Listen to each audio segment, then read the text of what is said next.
లేని వాళ్ళు ఏం చేస్తే కొడుకు పుట్టే అవకాశం ఉంటుంది అంటే దాని గురించి వరాహ పురాణంలో అగస్త్య మహర్షి ఒక వ్రతాన్ని నిర్దేశం చేశారు. ఎవరిని పూజ చెయ్యాలో కూడా ఆయన రూపకల్పన చేసి చెప్పారు వ్యాస భగవానుడు. చాలా అద్భుతంగా ఉంటుంది ఆ మూర్తి. బహుశः మీకు ఎక్కడ దొరకదు కూడా. అటువంటి మూర్తిని ఒకదాన్ని ఆయన చెప్పారు. దానికి ఆయన పుత్రవ్రతము అని పేరు పెట్టారు. ఆ వ్రతం ఎవరైనా చేస్తే కొడుకు పుట్టి తీరుతాడు అని వ్యాసుడు అభయం ఇచ్చారు వరాహ పురాణంలో. అలాగే షష్ఠి తిథి నాడు ఎవరైనా సుబ్రహ్మణ్యోత్పత్తిని విన్నా, చదివినా, పారాయణ చేసిన వాళ్ళు పరిపూర్ణమైనటువంటి సుబ్రహ్మణ్యానుగ్రహాన్ని పొందుతారు. ఆ అనుగ్రహాన్ని పొందితే ఏమవుతుందంటే పిల్లలకి ఏ విధమైనటువంటి ఆపదలు రావు, బిడ్డలు రక్షింపబడతారు. బిడ్డల రక్షణ కోరుకునే వాళ్ళు తప్పకుండా షణ్ముఖోత్పత్తిని వినాలి. కాబట్టి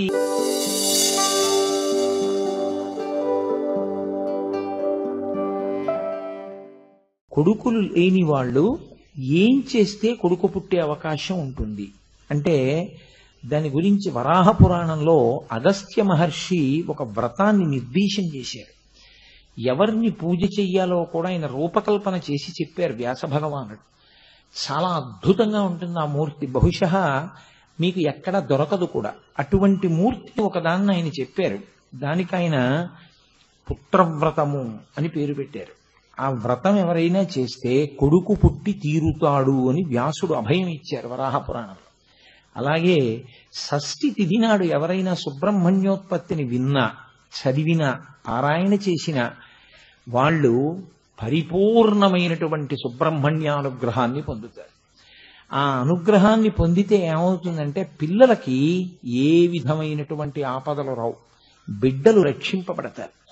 బిడ్డల రక్షణ కోరుకునే వాళ్ళు తప్పకుండా షణ్ముఖోత్పత్తిని వినాలి. కాబట్టి షణ్ముఖోత్పత్తి మాత్రం అంత తేలికైన విషయం కాదు. ఎన్ని మలుపులు తిరిగిపోయిందో అసలు. మొట్టమొదటిసారి వింటున్న వాళ్ళైతే సుబ్రహ్మణ్యోత్పత్తిని అంతా వినేశాక మళ్ళీ చెప్పు అంటే కొంచెం తడబడతారు కూడా. అన్ని మలుపులు తిరుగుతుంది. అందుకే అసలు ఆయన ఆవిర్భావ సమయమునందు మొత్తం దేవతలతో సహా ఈ లోకమంతా ఉత్కంఠతో చూసింది. అంత ఉత్కంఠయందు, ఉత్కంఠ అంటే ఉత్ అంటే తలలెత్తడం, కంఠ అంటే ఇలా, అంటే అయ్య బాబోయ్ ఏమవుతుందో అని దేవతలతో కలిపి ప్రపంచం అంతా ఇలా చూసింది. జరుగుతుందా జరగదా అని. దేవతల అస్తిత్వం కాదు, ప్రపంచము యొక్క అస్తిత్వమే ప్రశ్నార్థకమైంది ఆయన పుట్టకపోతే. అంతటి మహానుభావుడైన. అందుకే ఎక్కడ సుబ్రహ్మణ్యోత్పత్తి చెప్తారో అక్కడ దేవసేన సంతోషిస్తుంది. దేవసేన ఎక్కడుంటుందో తెలుసా అండి? మనలోనే ఉంటుంది. మంచి గుణములు దేవసేన, చెడు గుణములు రాక్షస సేన. చెడు గుణములను పరిమార్చగలిగిన శక్తి ఎప్పుడు వస్తుందంటే దేవసేనకి మంచి నాయకుడు దొరికితే. లోపల ఉన్న మంచి గుణములు పటుత్వాన్ని ఎప్పుడు పొందుతాయంటే స్కందోత్పత్తి వింటే, సుబ్రహ్మణ్యోత్పత్తి వింటే. అందుకే పెద్దలు అసలు సుబ్రహ్మణ్యారాధన చేయకుండా ఉండరు. పైగా కుజదోషానికి విరుగుడు సుబ్రహ్మణ్యేశ్వర స్వామి వారి ఆరాధన ఒక్కటే. అంత గొప్పది ఆయన ఆరాధన. మురుగన్ మురుగన్ మురుగన్ అని మురుగన్ మరుమగన్ అంటారు వాళ్ళు. మురుగన్ మరుమగన్ అంటే మేనల్లుడు అల్లుడైనాడు అని. పార్వతీదేవి కొడుకు విష్ణుమూర్తికి మేనల్లుడు కదండి. విష్ణుమూర్తి పార్వతీదేవికి అన్నగారు. నేను తరచు మీతో అంటూ ఉంటాను, విష్ణువు ఆ తర్వాత అమ్మవారు పార్వతీదేవి అన్నా చెల్లెళ్ళు. కాబట్టి నారాయణ నారాయణి అటువంటి విష్ణువు తన కుమార్తెలైనటువంటి వల్లీ దేవసేనని ఆయనకిచ్చి వివాహం చేశాడు సుబ్రహ్మణ్యుడికి. అందుకని సుబ్రహ్మణ్యేశ్వర స్వామి వారి వలననే శైవము వైష్ణవము వియ్యం ఉంది. అందుకని మేనల్లుడు అల్లుడైనాడు అని చెప్పడం కోసం మురుగన్ మరుమగన్ అంటుంటారు ద్రవిడ దేశంలో. అంతటి మహానుభావుడు.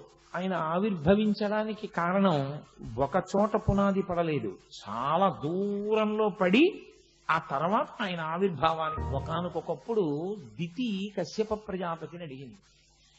ఇంద్రుణ్ణి సంహరించే కొడుకు కావాలి అని ఆవిడ ఒకప్పుడు కోరుకుంది. కానీ దానిలో చిన్న దోషం వచ్చింది ఆవిడికి. గర్భంలో పిండం పెరుగుతోంది. ఇంద్రుణ్ణి చంపే కొడుకు కావాలని అడిగింది. నువ్వు దోషం లేని జీవితంతో ఉంటే వ్రతపరిసమాప్తి పర్యంతము నీకు అటువంటి కొడుకు పుడతాడన్నాడు కశ్యప ప్రజాపతి. అటువంటి కొడుకు కడుపులో పెరుగుతున్నాడు. ఇంద్రుడే ఆమెకి సేవ చేస్తున్నాడు. తల్లే అవుతుంది. అదితి కొడుకు ఇంద్రుడు. దితి ఇంద్రుణ్ణి చంపే కొడుకు కావాలని అడుగుతూ ఉంటుంది. ఎందుకంటే దితి పుత్రులందరూ దైత్యులు, అదితి పుత్రులు దేవతలు. దితి ఒకరోజు పడుకుంది. ఆవిడ పడుకున్నప్పుడు జుట్టు విరబోసుకుంది. జుట్టు కింద ముడి లేకుండా విచ్చుకుని ఉంటే కేశపాశం పరమ అమంగళకరం.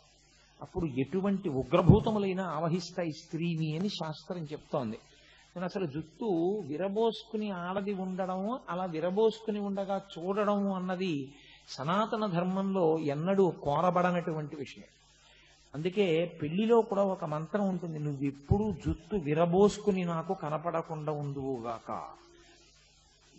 జుట్టు విరబోసుకుని నీ గుండెలు బాదుకోవడం నేను చూడకుందునుగాక.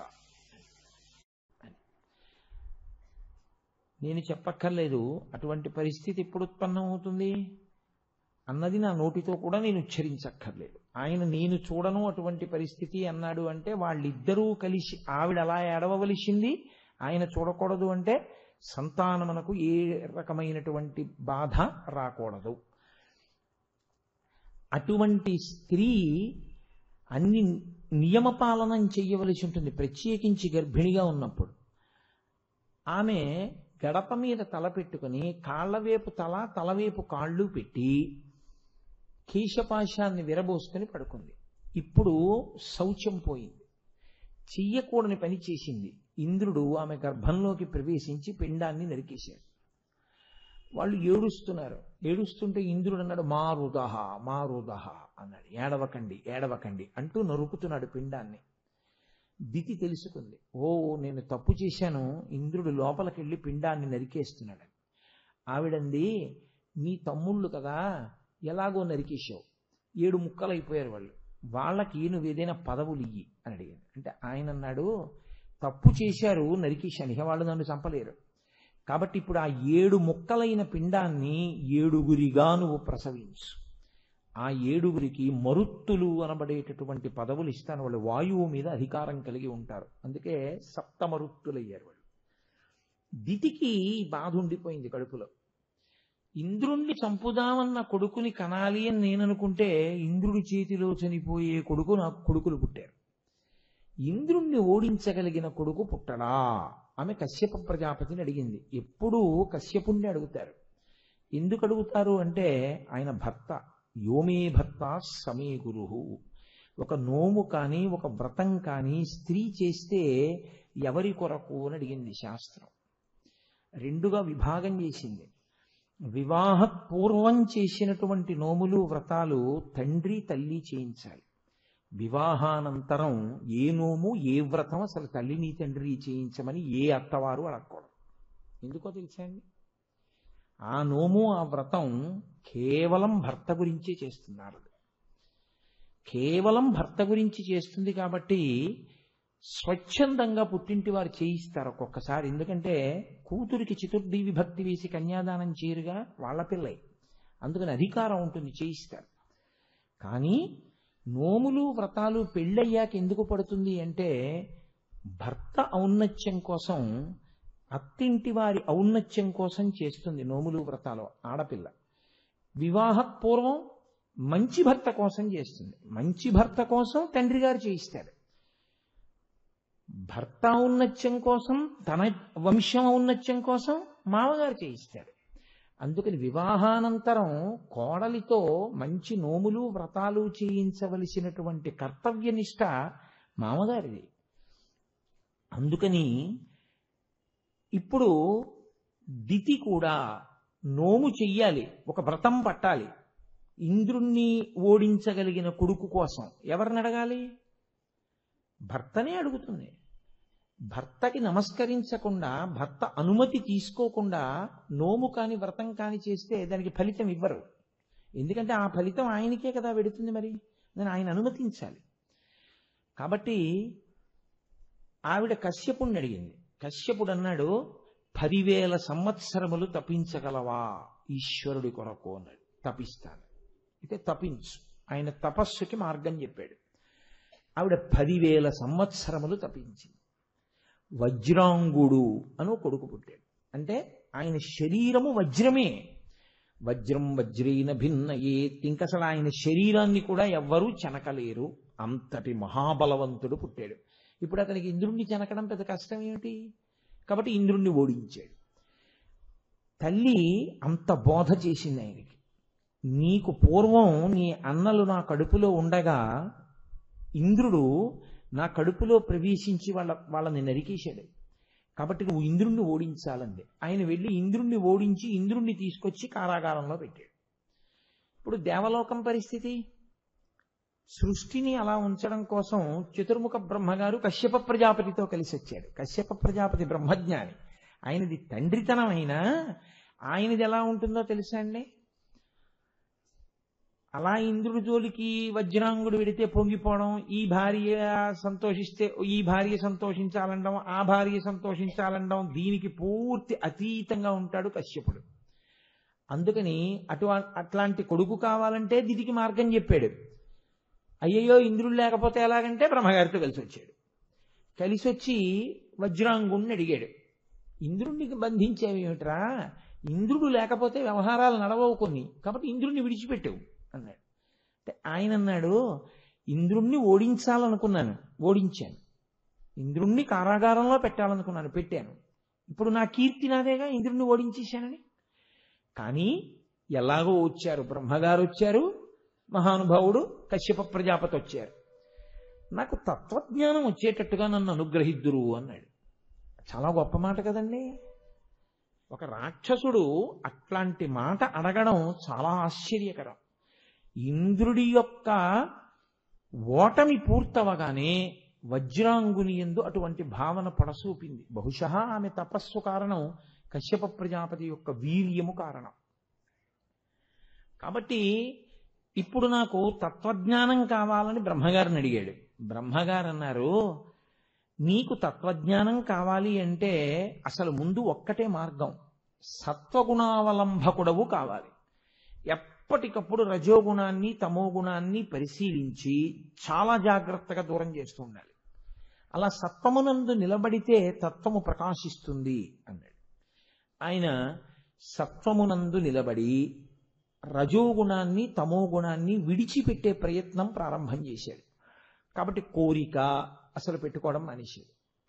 ఇప్పుడు ఆయనకి ఇంద్రుణ్ణి జయిద్దాం కోరిక లేదు, ఈ కామ్యములు అనుభవిద్దాం ఆయనకి కోరిక లేదు.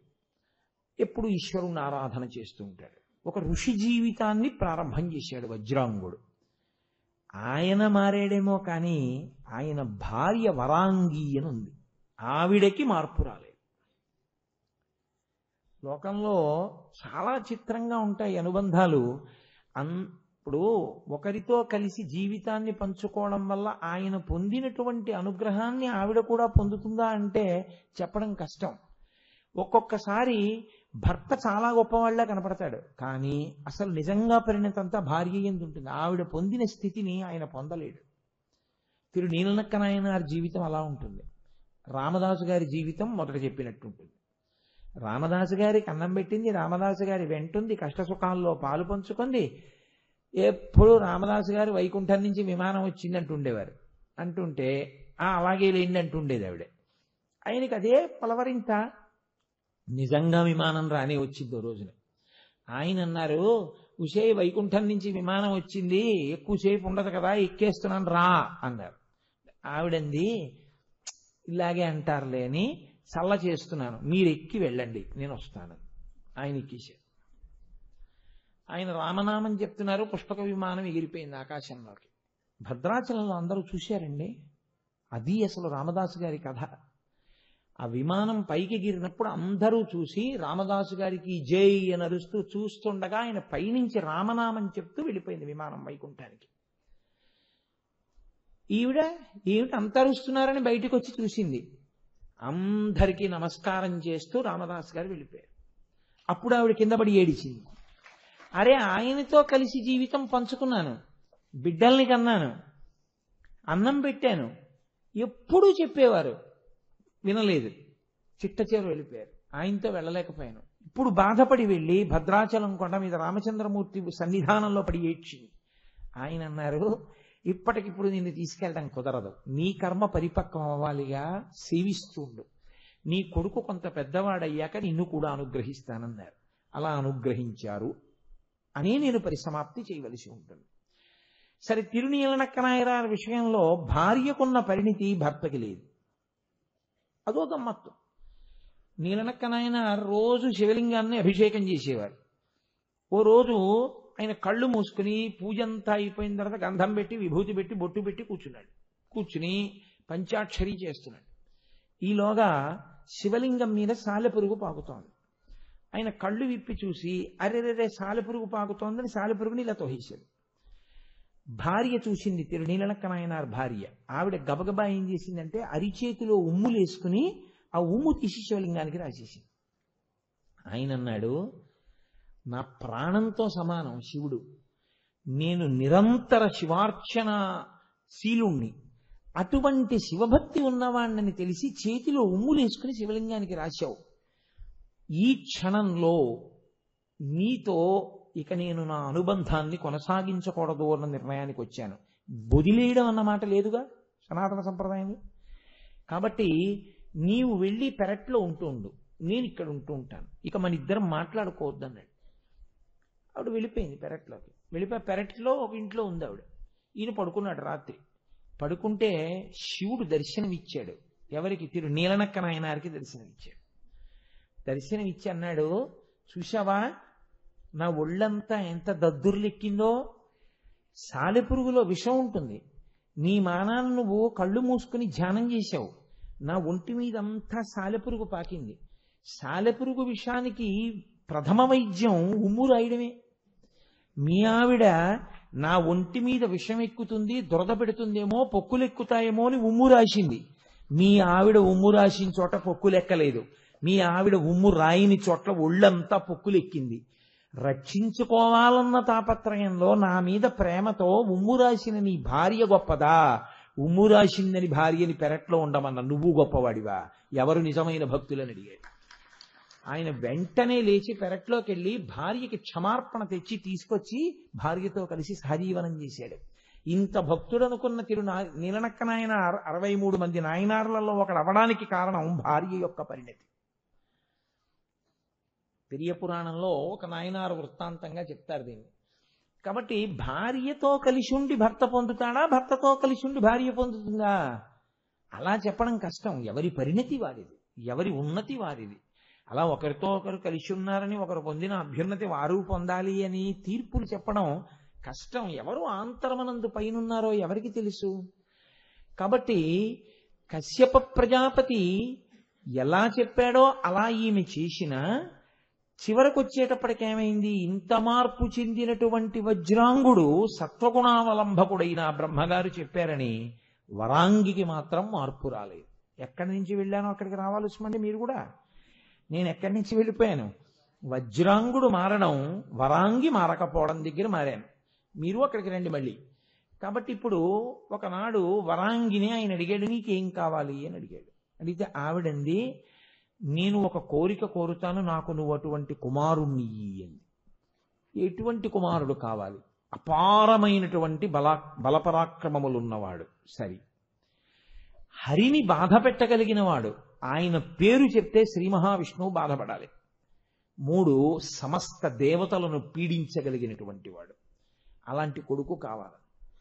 ఆయన అన్నాడు, నేనే ఇంత మారాను కదా, ఇంత తపస్సు చేసి ఇంత కారణజన్ముణ్ణి అయ్యుండి కూడా నువ్వెందుకు మారలేకపోయావు?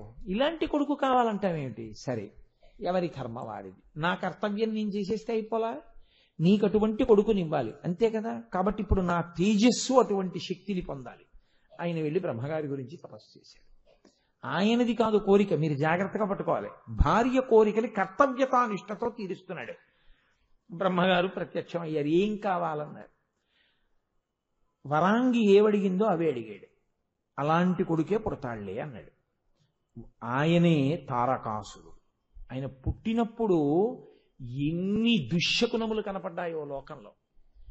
ఆయన పరిస్థితి చూసి, ఆయన వెలుతురు చూసి, ఆయన ప్రకాశం చూసి గబగబా వచ్చి కశ్యప ప్రజాపతి తారకుడు అని పేరు పెట్టాడు. తారక్ రాక్షసనామం, తారకాసురుడు. కాబట్టి అసుర పక్కకి చేరిస్తే తారకాసుర అయింది. కాబట్టి ఈ తారకాసురుడు కొంచెం పెద్దవాడైన తర్వాత ఆయన కూడా తపస్సు చేశాడు. అసలే తండ్రి చేసిన తపస్సు వల్ల పుట్టినవాడు, అంత బలపరాక్రమవంతుడు. ఇది చాలదన్నట్టు ఆయన తపస్సు చేశాడు. బ్రహ్మగారు ప్రత్యక్షమయ్యారు. ఆయనకేం పక్షపాతం ఉండదుగా, తపస్సు చేస్తే వస్తాడు. ఏం కావాలన్నాడు. ఆయన చమత్కారమైన ప్రశ్న అడిగాడు. శివవీర్యము వలన, స్ఖలనమైన శివవీర్యము వలన కుమారుడు జన్మిస్తే ఆ కుమారుడి చేతిలో నేను చచ్చిపోతానన్నాడు. తథాస్తు అన్నాడు బ్రహ్మగారు.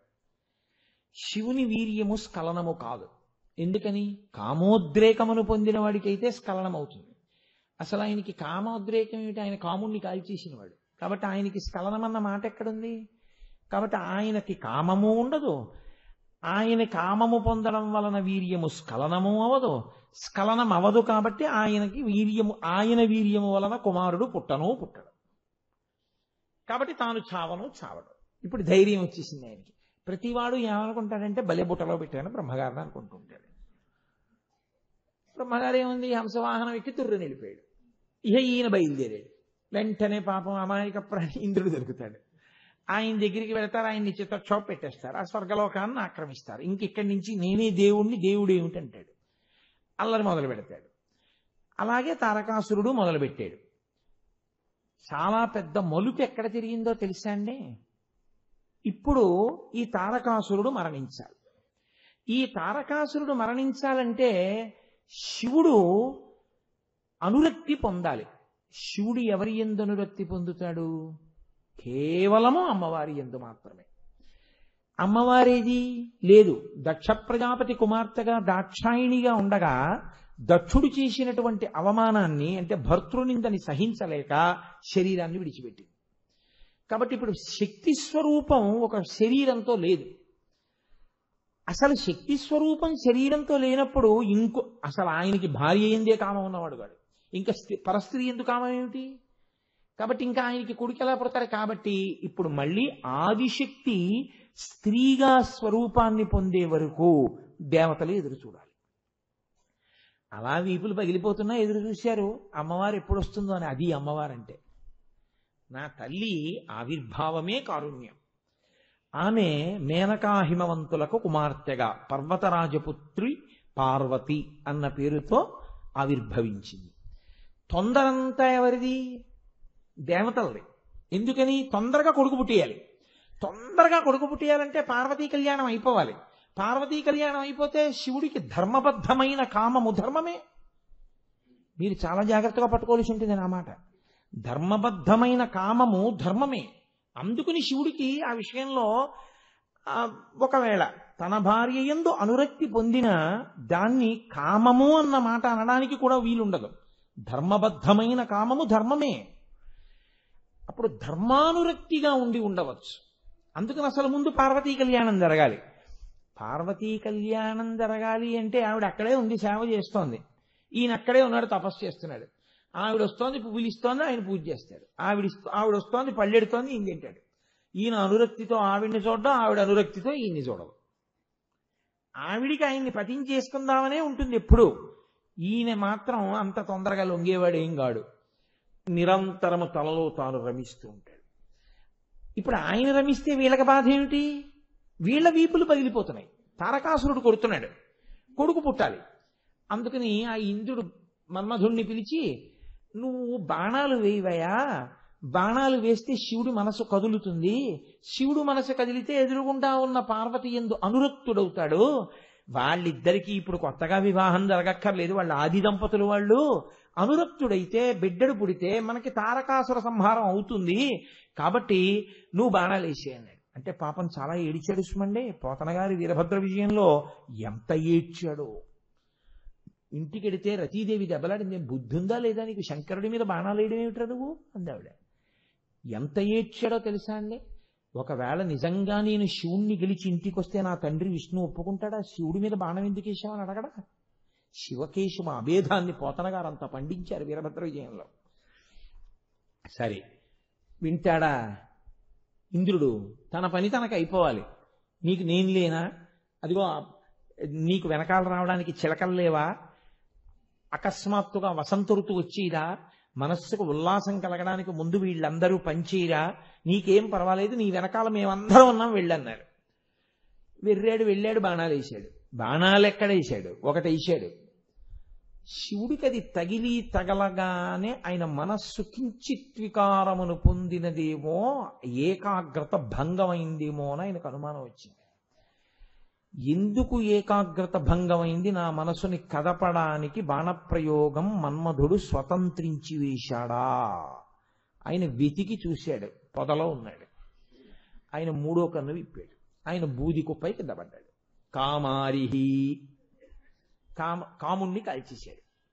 అరిహి అంటే ఏమిటో తెలుసా అండి? కాల్చేయడమే కాదు, అసలు కామానికి శత్రువు ఆయన. కాబట్టి ఇప్పుడు కొత్త సమస్య వచ్చిందంటే అసలు మన్మధుడు లేడు.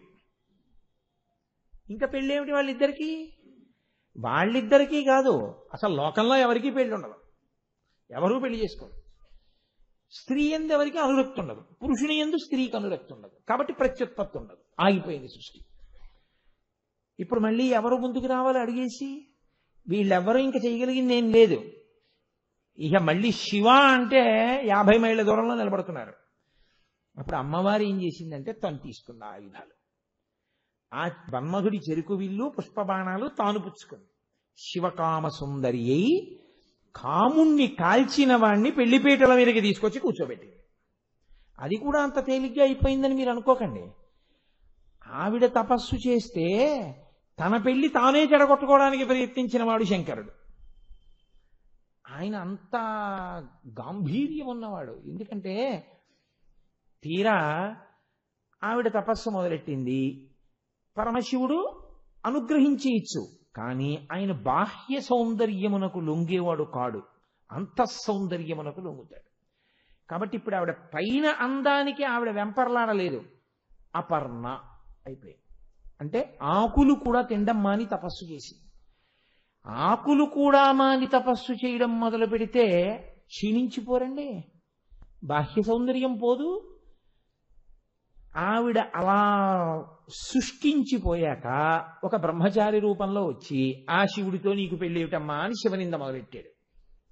ఆవిడికి కోపం వచ్చి చిలికెత్తెల్ని పిలిచి వీడిని ఈడిచేయండి అవతలకంది. అప్పుడు నిజరూప దర్శనం ఇచ్చాడు. నిజరూప దర్శనం ఇచ్చి నిన్ను పెళ్లి చేసుకుంటా అన్నాడు. అంటే ఆవిడంది, అలా చేసుకుంటే నేను ఒప్పుకోను. ఇంత తపస్సు చేసి నిన్ను పెళ్లి కొప్పించిన తర్వాత ఏదో చటుక్కుని నువ్వు నా పాణిగ్రహణం చేసేస్తే అలా కుదరదు. ఒక లక్షణం ఒకటి ఉంది, కన్యావరణం అని. మగ పెళ్ళవాడు ఉంటాడే పెళ్లి కొడుకు తల్లిదండ్రులు పెళ్లి కొడుకు కలిసి పండితులకు తాంబూలం ఇచ్చి నా కొడుక్కి తగినటువంటి కన్యని అన్వేషించండి అని నియామకం చెయ్యాలి.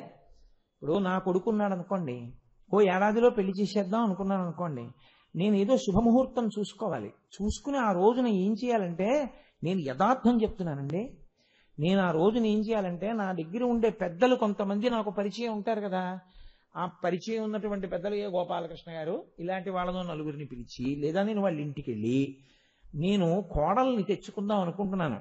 నా కుటుంబ సంప్రదాయం, నా కుటుంబం యొక్క పరువు ప్రతిష్టలు, కీర్తి మీకు తెలుసు. వాటికి విఘ్నము కలగకుండా, అవి పాడవకుండా కొనసాగింపు చేయగలిగినటువంటి అమ్మాయి ఎక్కడుందో మీకు తెలిసి ఉంటుంది. మీరు వెతికి రండి అని పంపించాలి. కళ్యాణంలో కూడా అదే చేస్తాం కన్యావరణ అంటే. అప్పుడు వీళ్ళేం చేస్తారంటే ఆడపిల్లని ఇంటికి ఎడతారు. వెళ్ళి ఆ ఆడపిల్ల ఏం చేస్తుండాలి? ఆ అమ్మాయి జుత్తు విరబోసుకుని తిరుగుతుండకూడదు. ఆ అమ్మాయి అమ్మవారి పూజ చేసుకుంటూ ఉండాలి. అందుకని గౌరీ పూజ చేసుకుంటూ ఉంటుంది. అప్పుడు అది శుభం. కాబట్టి ఆ అమ్మాయి పూజ చేసుకుంటున్న టైంలో వీళ్ళు వెళ్ళి అడుగుతారు, ఏమయ్యా ఫలానా పెళ్లి కొడుక్కి మీ అమ్మాయిని ఇవ్వయా అని పెళ్లి కొడుకు యొక్క ప్రవర చెప్తారు. అప్పుడు ఈమెం చేస్తాడంటే తన ప్రవర తాను చెప్పి, సరే మా అమ్మాయిని ఇస్తాను అని మాట ఇస్తాడు పెద్దలకి. అప్పుడు ఆ పెద్దలు వచ్చి చెప్తారు, ఏమంటే మీ అబ్బాయికి వాళ్ళ అమ్మాయిని ఇస్తానన్నారు, వాళ్ళ అమ్మాయి బాగుంటుందని. అప్పుడు ఈయన ఏం చేస్తారంటే, అందుకుని పెద్దలు నిశ్చయించినారుగాన, వాళ్ళిద్దరూ నిశ్చయించేసుకున్నాక నిర్ణయించే పెద్దలు ఎవరు? అది కాదు, తన పాత్ర ఏమైనా ఉందా, కన్యావరణ ఏమైనా ఉందా? పెద్దలు నిశ్చయించినారుగాన ఏతత్ శుభముహూర్తమునకు తామెల్లరూ ఇచ్చేసి సైడ్ హెడ్డింగ్ల పెళ్లి కార్డులు వేయకూడదు, వాక్య నిర్మాణం చేసే వెయ్యాలి. విందు బొంద ఇలా సైడ్ హెడ్డింగ్లు పెట్టి శుభలేఖలు ఏంటి ఫ్రమ్ టు టైములు 12 నుంచి 2 గంటల వరకు విందు, 2:05కు వస్తే వెనక్కి పోవు, అలా ఉండకూడదు. మంగళప్రదంగా ఉండాలి. మంగళం మహత్ 5 శ్రీకారములతో పూర్తి చేస్తారు. కాబట్టి శంకరుడి వివాహం కూడా అంతే, అలాగే జరగాలంది ఆవిడ. ఆయన అన్నాడు, అలాగే సప్తర్షుల్ని పంపిస్తాను అన్నాడు. ఆ ఋషుల్ని పిలిచాడు, నా కోసం అమ్మాయిని అడగండాయా, ఎక్కడుందో మీరు వెతకక్కర్లేదు, నేనే చెప్తానులే. హిమవంతుడి ఇంటికి వెళ్ళి అడిగిరండి, అక్కడ ఉంది, ఆదిశక్తి అక్కడ పుట్టింది ఇప్పుడు అన్నాడు. అంటే వాళ్ళు అన్నారు, వెడతాంగానండి, ఓ చిన్న మాట అన్నారు. ఏమిటి అన్నాడు. తీరా మేము వెళ్ళిన తర్వాత హిమవంతుడు సంతోషపడిపోడు, శివుడు అల్లుడవుతాడంటే సంతోషపడిపోయి పిల్లనిచ్చేస్తాడు. అలా పిల్లనిచ్చేశాడు అనుకోండి, త్రికరణ శుద్ధిగా పరమేశ్వరుడికి కన్యాదానం చేసేస్తే ఆయనకి జన్మరాహిత్యం వస్తుంది, మోక్షానికి వెళ్ళిపోతాడు. మోక్షానికి వెళ్ళిపోతే హిమవత్ పర్వతం ఉండదు. హిమవత్ పర్వతం లేకపోతే మేము తపస్సు చేసుకోవడానికి స్థానం ఉండదు.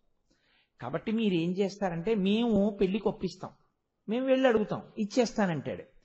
వాళ్ళు త్రికరణ శుద్ధిగా పెళ్లికి ఒప్పుకోనటువంటి స్థితిని మీరే కల్పించుకోండి అన్నారు. ఎవడైనా ఒప్పుకుంటాడండి? అది ఆయన సర్వలోకములను అనుగ్రహిస్తూ ఉంటాడు, పరమదయాళు. ఆయన అన్నాడు, అలాగే మీరు కుదర్చండి, వాళ్ళు మనస్ఫూర్తిగా పిల్లనివ్వకుండా నేను చేసుకుంటానన్నాడు. పాపం వీళ్ళు వెళ్ళి ఒప్పించేశారు, వచ్చేశారు. తీరా పెళ్లివారు వస్తున్నారన్నారు. ఆ మేనకాది అత్తగారికి ముందు సంతోషం ఉంటుంది కదండి, అల్లుడు వచ్చేటప్పుడు మధుపర్కం ఆవిడేగా ఇచ్చేది, మరి అందుకని అంతఃప్రగమాక్షం మీదకి ఎక్కి నించుంది మేనకాదేవి. ఓ శివ కళ్యాణం అంటే మాటలేమిటి, హిమవంతుడి యొక్క బంధువులందరూ, ఆయన పర్వతం కాబట్టి పర్వతాలని బంధుమిత్ర సపరివార సమేతంగా రెండంటే ఎవరు వస్తారు? పర్వతాలకి కూతుళ్ళు నదులు, ఆ కూతుళ్ళకి భర్తలు అల్లుళ్ళు సముద్రాలు, ఉండేవాళ్ళు బంధుమిత్రులు ఋషులు, ఋషులకి శిష్యులు వాళ్ళ భార్యలు, భక్తులు సమస్త జనావళి. కాబట్టి పార్వతీ కళ్యాణానికి వెళ్ళనివాడు ఎవడు ఉంటాడు? క్రూర మృగాలు, లేళ్లు, జింకలు దగ్గర నుంచి కలుగులు పెట్టే ఎలకల వరకు శివ కళ్యాణానికి వెళ్ళిపోతాయి. పార్వతీ కళ్యాణానికి వెళ్ళవు, మరి పర్వతాల యొక్క పిల్లలేగా అవన్నీ. అందరూ బయలుదేరారు. అట్నుంచి ఆయన వెనకాతలు మొత్తం దేవతలందరూ. మరి దేవతా సార్వభౌముడు ఆయన కళ్యాణానికి వెళ్లకుండా ఎవరుంటారు? మగపెళ్లి వారి తరపున సమస్తం వచ్చేశారు, ఆడపెళ్లి వారి తరపున భూమండలంలో ఉన్న వాళ్ళందరూ వెళ్ళిపోయారు. అందుకే పార్వతీ కళ్యాణానికి భూమి వంగిపోయిందన్నారు. అందుకు అగస్త్యుణ్ణి పంపించవలసి వచ్చింది. సుబ్రహ్మణ్యోత్పత్తికి ఎంత కథ నడుస్తోందో మీరు చూచెదరుగాక. నేను పార్వతీ కళ్యాణం చెప్పట్లేదు, పార్వతీ కళ్యాణం చెప్తే ఇంకోలా చెప్తాను. కాబట్టి ఇప్పుడు పరమశివుడు వస్తున్నాడు, పెళ్లి కొడుకు చూడాలి. ఏదో పొద్దున్న కాసిన పాలు దాగి నించింది ఆవిడ గమాక్షంలో. వెళ్ళిపోతున్నారు. అది గదిగదిగదిగో 4 ముఖాలతో ఉన్నాడు, వేదం చెప్తున్నాడు, హంసవాహనం మీద వెళ్తున్నాడు, పట్టుబట్ట కట్టుకున్నాడు. అబ్బో ఎంత బాగున్నాడో, ఆయనేనా మా అల్లుడంది. కాదులే అమ్మా, మీ అల్లుడికి భృత్యుడు కింకరుడు, ఆయనెంత, మీ అల్లుడు చాలా గొప్పవాడు. ఆయన వెళ్ళిపోయాడు. సూర్యుడు వచ్చాడు, చంద్రుడు వచ్చాడు, దేవతలు వచ్చారు, ఋషులు వచ్చారు, శ్రీ మహావిష్ణువు వచ్చారు, అందరూ వెళ్ళిపోతున్నారు. నారదుడు పక్కన నించున్నాడు.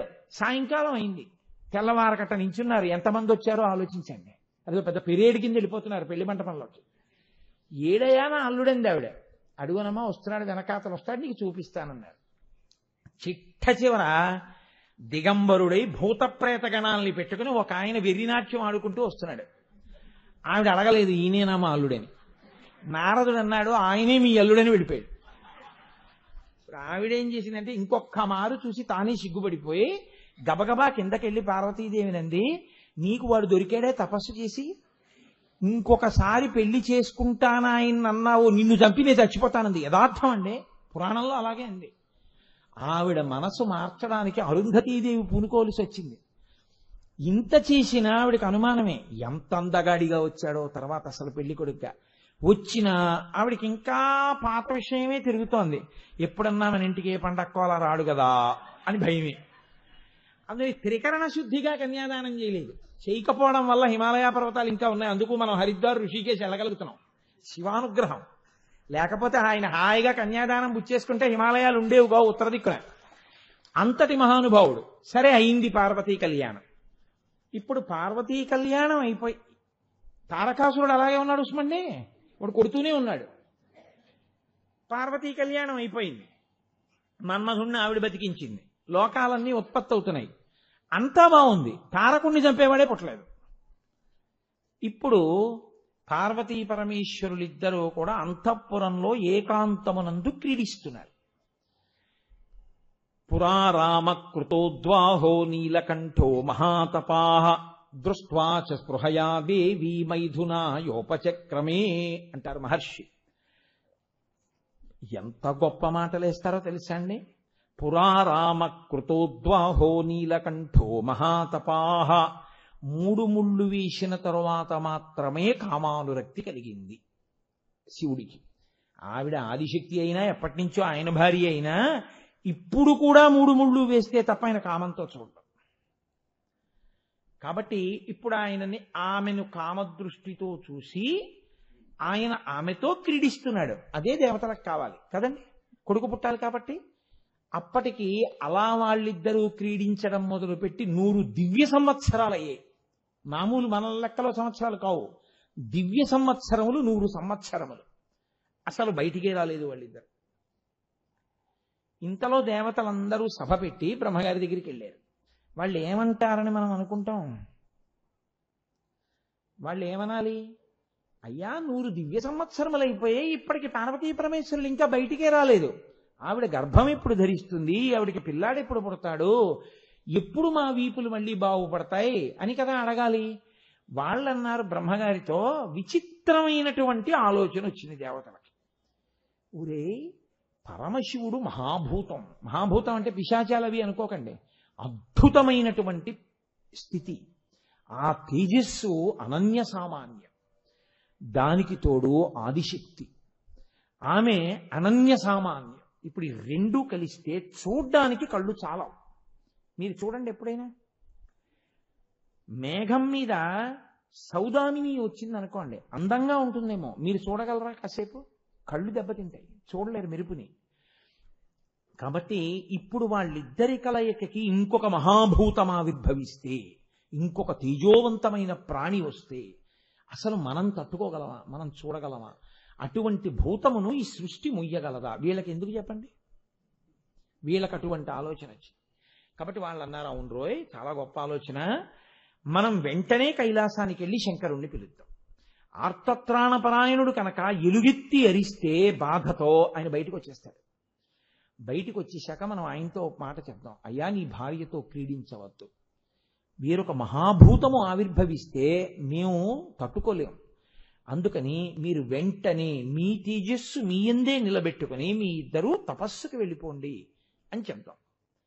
అయితే అలాగే బ్రహ్మగారితో సహా దేవతలందరూ బయలుదేరి శంకరుడి యొక్క కైలాసం దగ్గర నిలబడ్డారు. సరే, ఇక్కడ నేను మీకు మళ్ళీ ఇంకొక విషయాన్ని చెప్పవలసి ఉంటుంది, చెప్పకపోతే అది పూర్తవుతుంది. అదే నేను మీతో చెప్పింది, ఇన్ని మలుపులు తిరిగిపోతున్నాయి.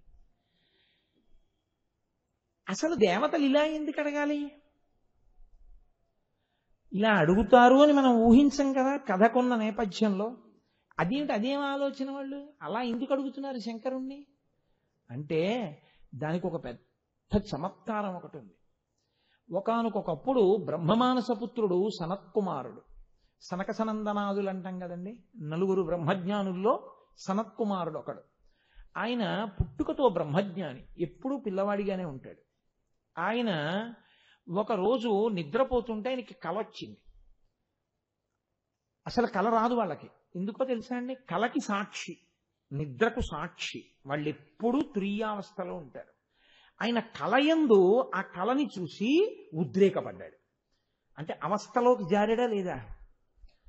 అరే, ఇలా ఎందుకు జరిగింది? నాకు కల రావడం ఏమిటి, నేను ఆ కలలో ఉద్రేకపడడం ఏమిటి? ఏమిటి ఆ కల అంటే, రాక్షస సైన్యములు దేవతా సైన్యమును బాధ పెడుతున్నట్టు, తాను దేవతా సైన్యమునకు నాయకత్వం వహించి రాక్షస సైన్యాన్ని ఓడిస్తున్నట్టు. అది ఒక బ్రహ్మజ్ఞానికి, ఒక సాధకుడికి యుద్ధాలు, కత్తులు, కఠారులు కళ్ళెందుకు రావాలి? ఎక్కడో ఏదో ఉండాలిగా. మీరు దేని గురించి బాగా ఆలోచించి పడుకున్నారో సాధారణంగా అది కలగా వస్తూ ఉంటుంది. మనసులో ఎక్కడో ఉండిపోయినటువంటి ఆలోచనలే కలలుగా వస్తుంటాయి. నేనెప్పుడు యుద్ధాల గురించి ఆలోచించలేదే. ఆలోచనలకు అతీతంగా ఉండే నాకు యుద్ధం గురించి కల ఏమిటి? అడగాలి నాన్నగారిని. కాబట్టి ఆయన తండ్రి చతుర్ముఖ బ్రహ్మగారి దగ్గరికి వెళ్ళాడు. వెళ్ళి, నాన్నగారు నాకు రాత్రి కల వచ్చింది, అందులో దేవతా సైన్యానికి నేను అధ్యక్షం వహించాను, యుద్ధం చేశాను, రాక్షస సైన్యాన్ని ఓడించాను, నాకు ఇలా కల ఎందుకు వచ్చిందని అడిగాడు. అడిగితే బ్రహ్మగారు అన్నారు, వెనకటి జన్మలో నువ్వు ఒక బ్రాహ్మణుడిగా జన్మించావు.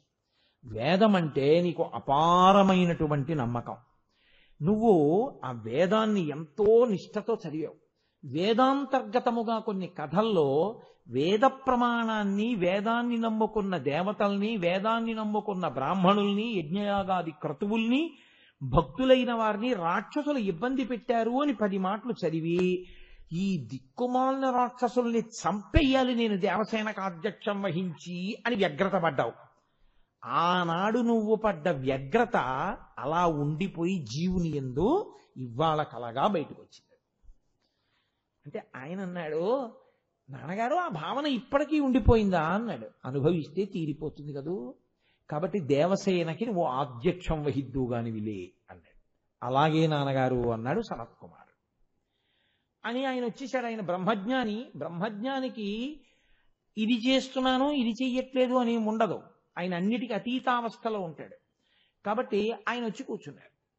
కూర్చుంటే పార్వతీ పరమేశ్వరులకు బ్రహ్మజ్ఞానులంటే మహా ఇష్టం వాళ్ళకి. కాబట్టి వాళ్ళిద్దరూ అసుర సంధ్య వేళలో వెళ్ళిపోతూ ఆ సనత్ కుమారుడున్న చోట దిగారు. ఆయనకి ఈశ్వరుడు ఒకటే, పిశాచము ఒకటే. ఆయనకి ద్వంద్వములు తెలియవు. అందుకని ఆయన ఒకసారి ఇలా చూసి తన పని తాను చేసుకుంటుంటే పార్వతీ పరమేశ్వరులు అన్నారు, మేమిద్దరం పార్వతీ పరమేశ్వరులం, ఆది దంపతులం, మేము వస్తే లేచి నమస్కారం చేయవా అని అడిగారు. ఆయన అన్నాడు, నాకు అసలు లోకంలో ఉన్నది ఒక్క పరమాత్మ తప్ప ఇంకొకటి తెలియదు. కాబట్టి పార్వతీ పరమేశ్వరులు వస్తే అంతకన్నా ఇంకా తక్కువ ప్రాణి ఒకటి ఉంటుంది, ఆ తక్కువ ప్రాణి లేచి నమస్కారం చెయ్యాలని నాకు తెలియదు. ఉన్నది మీరేగా, అంతటా ఎవరెవరికి నమస్కరిస్తారు? అంతటా ఉన్నది అదొక్కటే అన్నాడు ఆయన. అంత బ్రహ్మజ్ఞానంలో ఉంటాడు. పార్వతీ పరమేశ్వరులు చాలా సంతోషించారు. అబ్బా, ఏమి నిష్ఠాగరిష్ఠుడు రా, ఏ స్థితిని పొందాడు రా అని వాళ్ళన్నారు, ఒక వరం కోరుకో అన్నారు. ఆయన అన్నాడు, వరమా? ఏం కోరుకోను, నాకేమైనా కోరుకుంటే కదా కోరుకోవడానికి? సమస్త కోరికలకి అతీతమైన స్థితిలో ఉన్నవాడు ఆయన. నాకేం కోరిక లేదు, మీకేమైనా ఉంటే చెప్పండి ఇస్తానన్నాడు. అంటే శంకరుడు ముచ్చటపడ్డాడు. ఇంత బ్రహ్మజ్ఞానం ఎక్కడ పుడతాడు అని ఆయన అన్నాడు, నాకు కొడుకు అవు అన్నాడు. అంటే సనత్ కుమారుడు అన్నాడు, నీకే కొడుకునవుతాడన్నాడు. అంటే పక్కనున్న పార్వతీదేవి అంది, ఏమిటి నీకే అంటున్నావి ఏమిటి? ఆయనకి కొడుకైతే నాకు కొడుకే, నాకు ముచ్చట ఉండదేమిటి నీలాంటి కొడుకుని కనాలని? ఆయనకే అంటున్నావేమిటి అంది. ఆయన అన్నాడు, అమ్మా ఏమనుకోకు, నన్ను అనుగ్రహించు తల్లి, నువ్వు జగదంబవే కావచ్చు, ఈశ్వరపుత్రుడిగా వస్తాను, తేజోంశలో వస్తాను, అయోనిజుడిగా వస్తాను. ఎంత నువ్వు జగదంబమైనా నీకు కొడుకునవుతానంటే నీ కడుపులో పడుకోవద్దమ్మా, అధోముఖంగా వేలాడద్దు, యోని సంభవుడను కావద్దు. అందుకనమ్మా నన్ను మినహాయించు, నేను నీకు కుమారుడిగా అంటే నీ గర్భస్థముగా ఉండి బయటికి రాను, శివకుమారుడిగా, శివ తేజస్సుగా, అయోనిజుడిగా శివుడికి కొడుకునవుతాను. ఆవిడంటే అదేమిటయా, లోకంలో అలా ఉంటుందా ఎక్కడైనా? కొడుకు అంటే దంపతులకే కొడుకు, నాకు కొడుకు నా భార్యకి కొడుకే. అంతేకాని నాకు కొడుకై నా భార్యకి కొడుకు కాకపోతే అంతకన్నా దోషం ఇంకోటి ఉంటుందా? అప్పుడు నా శీలము ప్రశ్నార్థకమై కూర్చుంటుంది కదా. కాబట్టి అలా ఉండకూడదు, మాకిద్దరికీ కొడుకు కావాలంది. ఆయన అన్నాడమ్మా, ప్రార్థన చేస్తున్నానుగా, నాకు ఇష్టం ఉండదమ్మా అలాగా, నేను అలా గర్భస్థ నరకాలు అవి నేను అనుభవించను, నన్ను మినహాయించి అన్నాడు. ఆవిడంది, సరే నేను ఒక వరం అడుగుతాను, అలా పుట్టు నా స్పర్శ ఉండాలి తల్లిగా అంది. ఆయన అనుగ్రహించాడు. అది నేను ఇంకొక చోట మనవి చేస్తాను, ఆ మలుపు మళ్ళీ ఇంకో చోట ఇప్పుడు చెప్పాను అనుకోండి మీకు ఆ మలుపు అందదు. అలా అంటాను, మీకు నాకన్నా ఎక్కువ తెలుసు. కాబట్టి సరే అని సనత్కుమారుడు అన్నాడు. పార్వతీ పరమేశ్వరులు వచ్చేశారు. ఇప్పుడు సనత్కుమారుడే రావాలి దేవసేనకి ఆధిపత్యం వహించడానికి సుబ్రహ్మణ్యుడిగా. దేవసేనాధిపత్యం సుబ్రహ్మణ్యుడిది. సనత్కుమారుడికి శివుడిచ్చిన వరం ఏమిటి? పార్వతీదేవి యొక్క స్పర్శ ఉండదు అని కదా. అంటే బాహ్యంలో శివుడికి కొడుకుగా వస్తాను, అయోనిజుడిగా వస్తాను కాదు. అక్కడ సనత్కుమారుడికి ఇయ్యబడినటువంటి వరము వలన కలిగిన ప్రకంపన దేవతల యందు ఈ ఆలోచన పుట్టించి అందుకొచ్చారు వాళ్ళు. వచ్చి వాళ్ళన్నారు, దేవదేవ మహాదేవ సర్వస్యాస్య హితే రత న లోకాధారయిష్యంతి తవ తేజా సురోత్తమా అన్నారు. బయట నిలబడి పెద్ద ఏడుపు ఏడిస్తే వచ్చేస్తాడంతే శంకరుడు. ఆయన లోపల భార్యతో క్రీడిస్తున్నాడు. వీళ్ళందరూ శివ, శంకర, భూతనాథ, మహాదేవ, హరహర, శంభో అని అరిచారు. ఏమైందిరా పిల్లలకి అని గబగబా పరిగెత్తుకొచ్చాడు. ఏమిరా ఏమైంది మీకు అన్నాడు. దేవదేవ మహాదేవ సర్వలోక హితేరత, నీవు సమస్త లోకముల యొక్క క్షేమాన్ని కోరుకునేటటువంటి వాడివి. సర్వస్యాస్య హితేరత, నీ తేజస్సుని ఎవ్వరూ భరించలేరు. ఇప్పుడు పార్వతీదేవి యందు నీ తేజస్సు ప్రవేశిస్తే తత్ఫలితముగా వచ్చేటటువంటి ప్రాణిని మేమెవ్వరం తట్టుకోలేము. అందుకని నలోకాధారయిష్యంతి తవ తేజా సురోత్తమ, ఏ లోకము తట్టుకోలేదు కాబట్టి నువ్వు ఒక ఉపకారం చెయ్యి. నీ తేజస్సు నీ యందే ఉంచుకో, అమ్మవారి తేజస్సు అమ్మవారి యందే ఉండని, మీ ఇద్దరి తేజస్సుల్ని కలవనివ్వద్దు, ఇద్దరూ కలిసి తపస్సు చేసుకోండి అన్నాడు. ఆయన అన్నాడు, రే మీ అందరికీ అదే ఇష్టమైతే అలాగే చేసుకుంటాను రా, ఆ భార్యతో క్రీడించానన్నాడు. ఆయన భక్తవర ప్రదాత, ఆయనకి ఇది ఇవ్వడమా ఇది ఇవ్వకపోవడమా అని ఉండదు శంకరుడికి. కాబట్టి అందుకే అలా వరాలు ఇస్తాడు. నేను కూడా నీ చేతిలో ఓడిపోతానంటాడు శ్రీ మహావిష్ణువు దగ్గర. అది ఆయన యొక్క గొప్పతనం. కాబట్టి అలాగే నేను నా తేజస్సు నాయందే నిక్షేపిస్తాను అన్నాడు. అని ఆయన అన్నాడు, నేను 100 దివ్య సంవత్సరములు పార్వతీదేవితో క్రీడించి ఉన్నాను కాబట్టి నాయందున్న తేజస్సు తన స్థానాన్ని విడిచిపెట్టేసింది. విడిచిపెట్టేయడం వల్ల తేజస్సు స్ఖలనమవుతోంది. ఇప్పుడు మీరు పార్వతీదేవి యందు ప్రవేశపెట్టద్దన్నారు ఆ తేజస్సుని. ఎవరు పట్టుకుంటారు మీలో ఆ తేజస్సుని అన్నాడు. ఇప్పుడు వీళ్ళకి హఠాత్ ప్రశ్న వచ్చింది. వాళ్ళన్నారు, యత్తేజ క్షుభితం ఏతత్తరా ధరయిష్యతి, ఏదైనా భరించేది అనేటప్పటికీ వాళ్ళకి గుర్తొచ్చింది భూమి. ఆవిడ భరిస్తుందిగా అన్నిని. అయ్యబాబోయ్ శివతేజస్సు మేమెక్కడ భరించగలం? తన స్థానము నుండి కదిలిపోయి పడుతున్నటువంటి శివతేజస్సుని భూమి పట్టుకుంటుందా? భూమి మీద వదిలేయండి అనేటప్పటికీ భూమి అంది అలాగే పట్టుకుంటారు. బ్రహ్మగారితో సహా ఉన్నారు అక్కడ. ఇంతమంది దేవతలు అడిగితే కాదనలేక ముందుకొచ్చి పట్టుకుంటారండి. అనగానే శివుడు రేతస్థానం నుంచి కదిలినటువంటి వీర్యాన్ని భూమి మీద వదిలిపెట్టాడు. ఆ శక్తి, దాని తేజస్సు, దాని యొక్క వేడి భూమి భరించలేకపోయింది. అది భూమి అంతా వ్యాప్తి చెందిపోతోంది. ఆ వేడి తట్టుకోలేక ఆవిడ బ్రహ్మగారిని ప్రార్థన చేసింది, అయ్య బాబోయ్ అసలు నా స్వరూపం ఉండదు, నేను దగ్ధమైపోతాను, ఈ శివతేజస్సునే పట్టుకోలేదండి. వాళ్ళన్నారు, ఎందుకు పట్టుకోలేకపోతున్నావు అన్నారు. అపారమైన వేడి అంది ఆవిడ. అంటే వాళ్ళన్నారు, అంత వేడి కలిగినదైతే వేడిలోకి వదిలి, ఆ వేడి రక్షిస్తుంది. కాబట్టి తతో దేవా పునరిదమూతశ్చాద హుతాశనం, అగ్నిహోత్రుల్లోకి విడిచిపెట్టు అన్నారు. ఇప్పుడు అగ్నిహోత్రుడు ఏం చేశాడంటే శివతేజస్సుని తాను తీసుకుని తన యందు అట్టె పెట్టుకున్నాడు. శివతేజస్సుని కాల్చగలిగిన వాడు కాడు అగ్ని, అందుకని తన యందు దాచాడు. ఆయన యందు ఉండిపోయింది శివతేజస్సు. వీళ్ళు వెళ్ళిపోయారు. ఆయన పార్వతీదేవిని పిలిచి, మనం పశ్చిమ దిక్కుకి తపస్సుకి వెళ్ళిపోదాం, పిల్లలకు మాట ఇచ్చాను, ఇక నేను నీతో క్రీడించానన్నాడు. ఆవిడంది, ఎంత తప్పు పని చేశారా మీరు, ఆది దంపతులం, ఎంత ఆది దంపతులమైనా నేను ఆడదాన్ని, నాకు మాతృత్వమునందు కాంక్ష ఉండదా, తల్లిని కావాలని ఉండదా? నా భర్త తేజస్సు పట్టుకోవడానికి నా ఒక్కదానికి అర్హత, మీరు ఇంకేమైనా అడగచ్చు మా ఆయన దగ్గర నుంచి కోరికలు, ఆయన తేజస్సు మీరు భరిస్తానని అడగకూడదు, అది నా హక్కు. భూమి ఎవరు అలా పట్టుకోవడానికి? అసలు ఎంత ధైర్యంతో ముందుకొచ్చి నా భర్త తేజస్సు ఆమె పట్టుకుంది. కాబట్టి ఆవిడంది వెంటనే పార్వతీదేవి, అడగడానికి మీరెవరు, పట్టుకోవడానికి భూమి ఎవరు? కాబట్టి నేను ఇప్పుడే శాపవాక్కు విడిచిపెడుతున్నాను. అపత్యం స్వేషు దారేషు యస్మాన్నోత్పా ధరశిధా. ఇక నుంచి దేవతలకు తమ భార్యల యందు బిడ్డలు కలగకుండుగాక. యస్మాన్నోత్పాదయిష్యథ. మీకు భార్యల యందు సంతానమును ఉత్పత్తి చేయగలిగిన స్థితి ఉండదు. దేవతలకి బిడ్డలు పుట్టరు. 33 కోట్ల దగ్గర దేవతల సంఖ్య ఆనాడే ఆగిపోయింది. అందుకే ఇక పిల్లలు లేరు, ఆ అంకె పెరగదు. ఎప్పుడూ 33 కోట్లే ఎందుకుంటుందంటే పార్వతీదేవి శాపం. నాకు బిడ్డలు కలగకుండా మా ఆయన తేజస్సు నాలో ప్రవేశించకుండా చేశారు కాబట్టి మీ ఎవ్వరికీ కూడా మీ తేజస్సు వలన మీ భార్యలు గర్భములు ధరించకుందురుగాక. దేవతలకు అయిపోయింది వడ్డన. భూమి వంక చూసింది, నువ్వు కదు పట్టుకున్నావు, నా భర్త తేజస్సుని నువ్వు పట్టుకున్నావు కాబట్టి నీకు నేను శాపవాక్కు విడిచిపెడుతున్నాను. ఇక నుంచి నువ్వు ఏమవుతావో తెలుసా? ఏకకాలమునందు బహుభార్యా భవిష్యసి. నువ్వు ఒక్కదానివే ఆడదానివి, కానీ నువ్వు అనేక మంది పురుషులకు భార్య వగుదువుగాక. అందుకే ఆ భూమినే ఓ ముక్క పరిపాలించేవాడు ఆయన భూమిపతి, పక్క ముక్క పరిపాలించేవాడు ఆయనో భూమిపతి, అక్కడ పరిపాలించేవాడు ఆయనో భూమిపతి, ఇంకోడు ఇంకో భూమిపతి. ఉన్నదొక్క భూకాంత. ఈ భూకాంతకి ఎంతమంది పతులో, ఏకకాలమునందు ఇంతమంది పతులకి నువ్వు భార్య అవుతావు. కాబట్టి అందుకే ఇంతమంది రాజులకి పేరేమిటంటే భూమిపతులే. భూపతి భూపతి భూపతి. అక్కడతో ఆవిడ విడిచిపెట్టేయలేదు.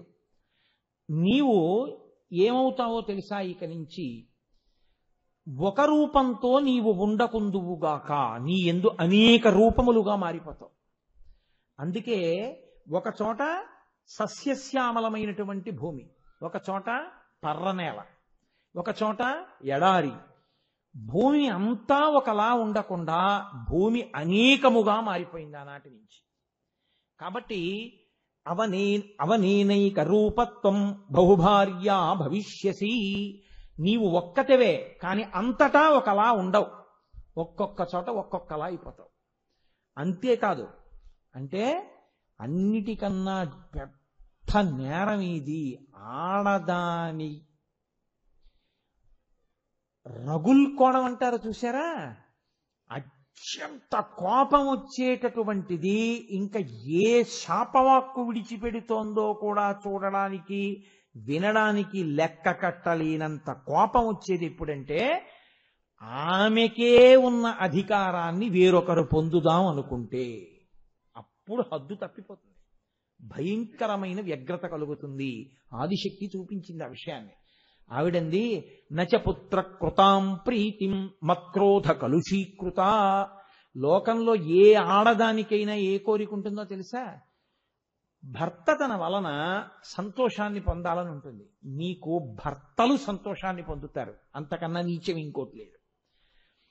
ప్రపంచంలో ఏ ఆడదైనా ఏం కోరుకుంటుందంటే కొడుకు పనికి మాలిన వాడైనా ఏమనుకోదు, కానీ కొడుకే మళ్ళీ భర్త అయిపోతే అంతకన్నా దారుణం ఇంకోటి లేదు. నీ విషయంలో ఏమవుతుందో తెలుసా?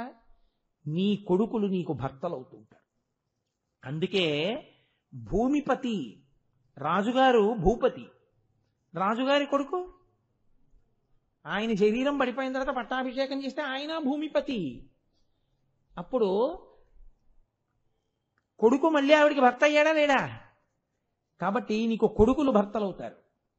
ఇంకింతకన్నా దారుణమైన వ్యవస్థ ప్రపంచంలో ఎవరికీ ఉండదు.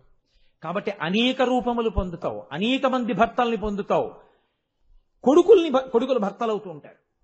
కాబట్టి నచ పుత్ర కృతాం ప్రీతిం మత్క్రోధ కలుషీకృత. నాకు బిడ్డలు పుట్టకుండా చేశావు కాబట్టి నచ పుత్ర కృతాం ప్రీతిం, నీకసలు నీ బిడ్డల వలన సుఖమన్న మాట లేకుండుగాక. ఇవాళ కొడుకు, వాడే రేపు భర్త. ఎంత అన్యాయమైన విషయం. కాబట్టి నువ్వు ఏడుస్తూనే ఉంటావు. ఇది నా శాపం అన్నావిడ. ఇప్పుడు వాళ్ళు ఆపారని వాళ్ళు అనుకున్నారు, కానీ సనత్కుమారుడికి ఇచ్చిన వరం వల్ల దేవతల సంఖ్య ఆగిపోయింది. శివవీర్యం అగ్నిహోత్రంలోకి వెళ్ళిపోయింది. ఇప్పుడు ఆ కొడుకు ఎప్పుడు పుడతాడో ఎవరికి తెలియదు. ఎందుకని ఆయన పార్వతీదేవితో కలవడం. ఇంతకీ కథ ఇన్ని మలుపులు తిరిగిపోయింది. తారకాసురుణ్ణి చంపేవాడు పుట్టాడా? అయితే నేను ఇవన్నీ ఒక్క కుమార సంభవంలోంచో ఒక్క బాలకాండలోంచో చెప్తున్నాను అనుకోకండి. అనేకమైన వాటిల్లోంచి తీసి మీకు అరిటాకులో వడ్డిస్తున్నాను. కాబట్టి ఇప్పుడు తారకాసుర సంహారం జరగలేదు. ఆయనకి పెద్ద పండగ చేసుకున్నాడు. ఎందుకని? ఊరే వీళ్ళెళ్ళి పిచ్చి మాట అడిగారు ఆయన్ని. ఆయన ప్రతిజ్ఞ చేశాడు, ఇక నేను పార్వతీదేవితో రమించను, తపస్సు చేసుకుంటానన్నాడు. కాబట్టి శివవీర్యము స్ఖలనము కాదు. స్ఖలనము కాదు కాబట్టి ఇహ కొడుకు పుట్టడు కాబట్టి నన్ను చంపేవాడు లేడు కాబట్టి నేనే ఈశ్వరుణ్ణి. ఇప్పుడేం చేస్తారు? 2 మాటలు కొట్టిన వాళ్ళని 4 మాటలు కొట్టడం మొదలెట్టండి అన్నాడు. ఇప్పుడు వీళ్ళకి ఏం చేయాలో అర్థం కాక మళ్ళీ వెళ్ళారు బ్రహ్మగారి దగ్గరికి. ఏమయ్యా, మరి కొడుకు పుట్టే అవకాశం లేదా శివుడికి? ఆయన అన్నాడు, శివుడికి కొడుకు పుట్టాలి అంటే ఒకే ఒక్క మార్గం ఉంది. ఇక శివవీర్యము స్ఖలనము కాదు. స్ఖలనమైన శివవీర్యం అగ్నిహోత్రుడి దగ్గర ఉంది. ఇప్పుడు అగ్నిహోత్రుడి దగ్గర ఉన్న శివవీర్యాన్ని ఎవరైనా భరించాలి. ఇంకో ఆడావిడ ఎవరొస్తారు ముందుకి? భూకాంతకి ఇన్ని శాపాలు ఇచ్చింది కదా, ఇంకో ఆవిడ ముందుకు వస్తుందా? ఎంత శివవీర్యమైనా నేను పట్టుకుంటానని ఎవరు బయటికి ముందుకొస్తారు? ఎవరు రారు. పోనీ మా జన్మ పాడైతే పాడైంది, దేవతలు సంతోషిస్తారని మీ భార్యల్లో ఎవరైనా ముందుకు వస్తారనుకుందామా? మీ భార్యలకి బిడ్డల పుట్టరని శాపం ఇచ్చేసింది ఆవిడ. కాబట్టి మీ భార్యలు పనికిరారు సంతానం కనడానికి. మరి ఎవరు ముందుకు వస్తారు అని బ్రహ్మగారు పెద్ద తలకాయండో ఇది. ఆయన అన్నాడు, ఎంతైనా పార్వతీదేవి యందు ఒక కోరిక ఉంటుంది. అమ్మా అని పిలిపించుకోవాలని, నా కొడుకు అనాలని.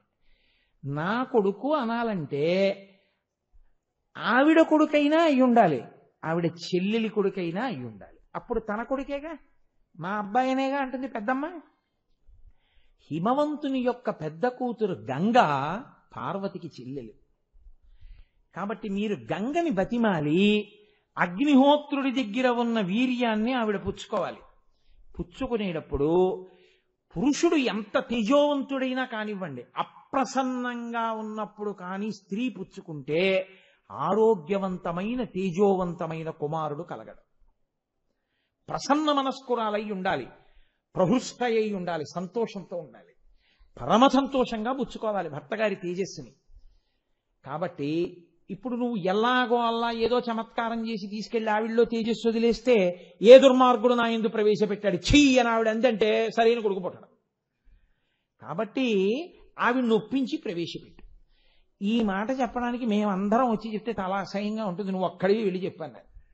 అంటే అగ్నిహోత్రుడు వెళ్ళి ఎన్ని మలుపులు తిరిగిపోతుందో చూడండి సుబ్రహ్మణ్యోత్పత్తి. ఆయన వెళ్ళి అన్నాడు గంగతోటి, శివ తేజస్సు నా దగ్గర ఉంది, నీలో ప్రవేశపెట్టేస్తాను, కొడుకుని కను అన్నాడు అనుకోండి.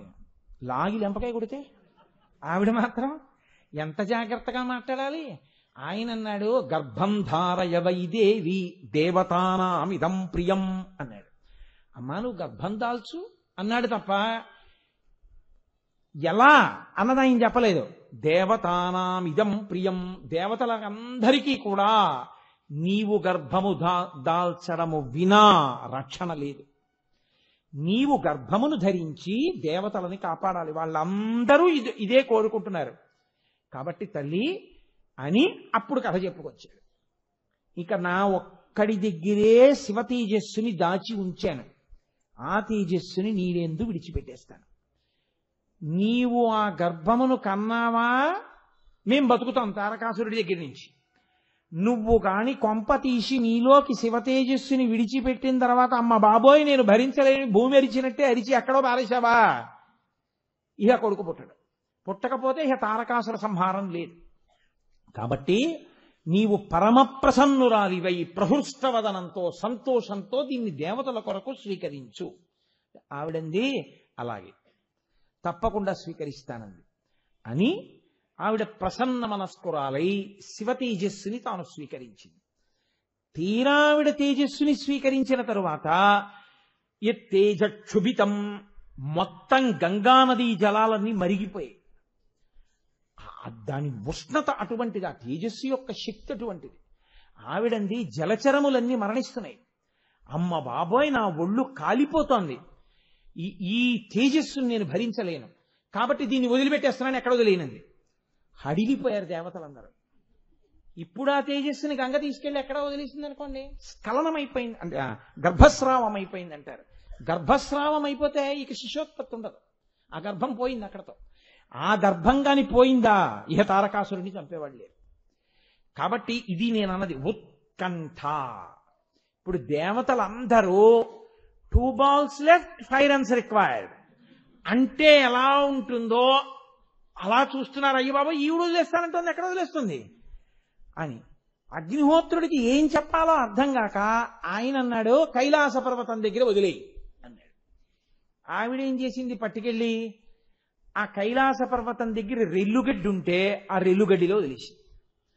ఆ రెల్లుగడ్డిలో ఇది పడగానే గర్భస్రావం అయిపోయిందా, ఏమైనా కొడుకు పుట్టాడా, ఏమైనా ఈశ్వరానుగ్రహంతో వాడు కొడుకు అయ్యాడా?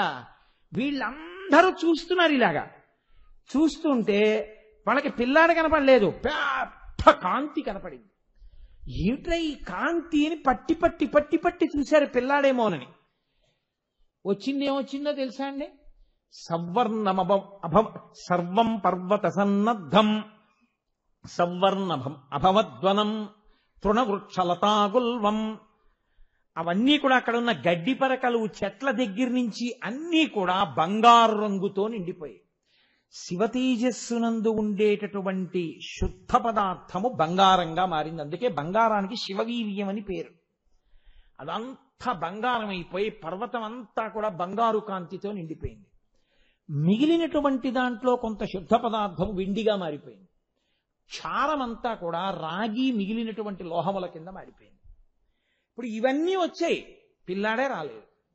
వాళ్ళు బాగా పట్టి పట్టి చూశారు, రెల్లుగడ్డిలో ఇవే కనబడ్డాయి.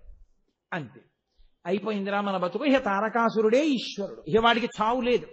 లోకంలో మొట్టమొదటిసారి చావు లేని వాడయ్యాడు. వీడు ఎంత తెలివైన వరం కోరాడు రా.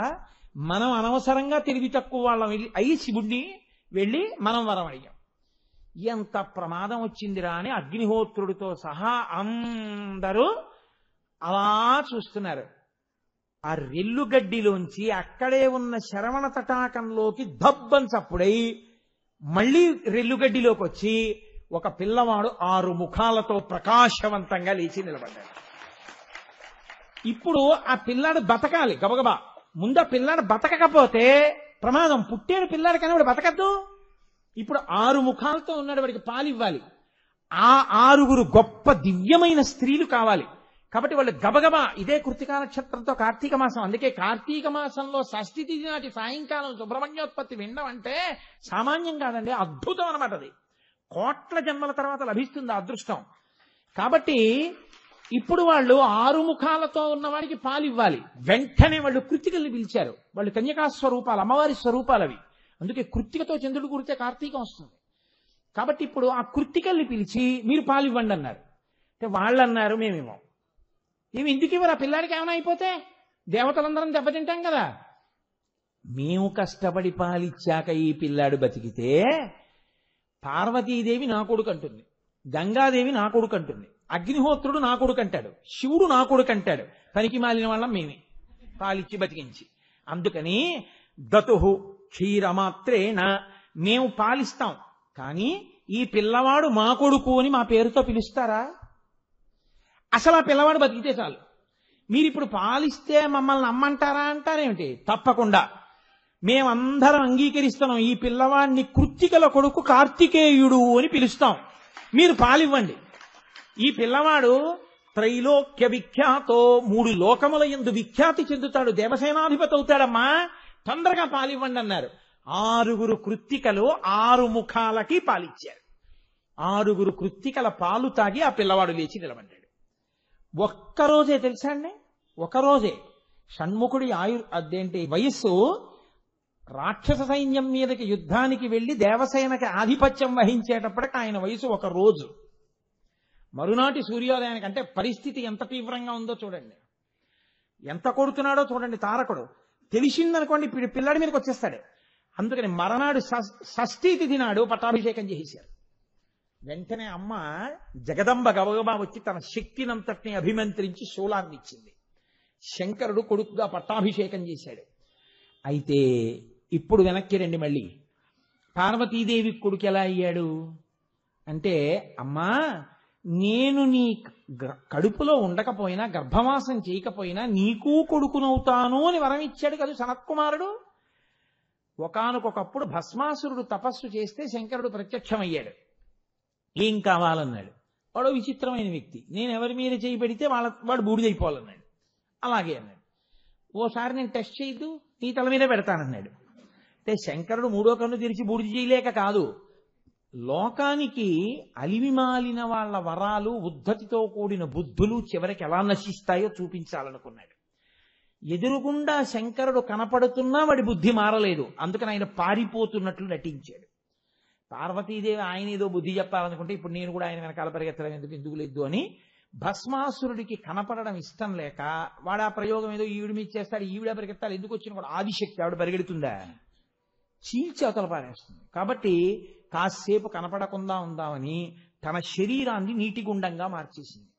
దాన్ని శరవణ తటాకం అంటారు. అది కైలాస పర్వతం మీద ఉంటుంది. ఇప్పుడు ఆవిడ శరీరమే తటాకం కింద ఉంది. ఇప్పుడు ఈ పిల్లాడు పుట్టే ముందు శరవణ తటాకంలో దూకి పైకి వచ్చాడు పిల్లాడి కింద.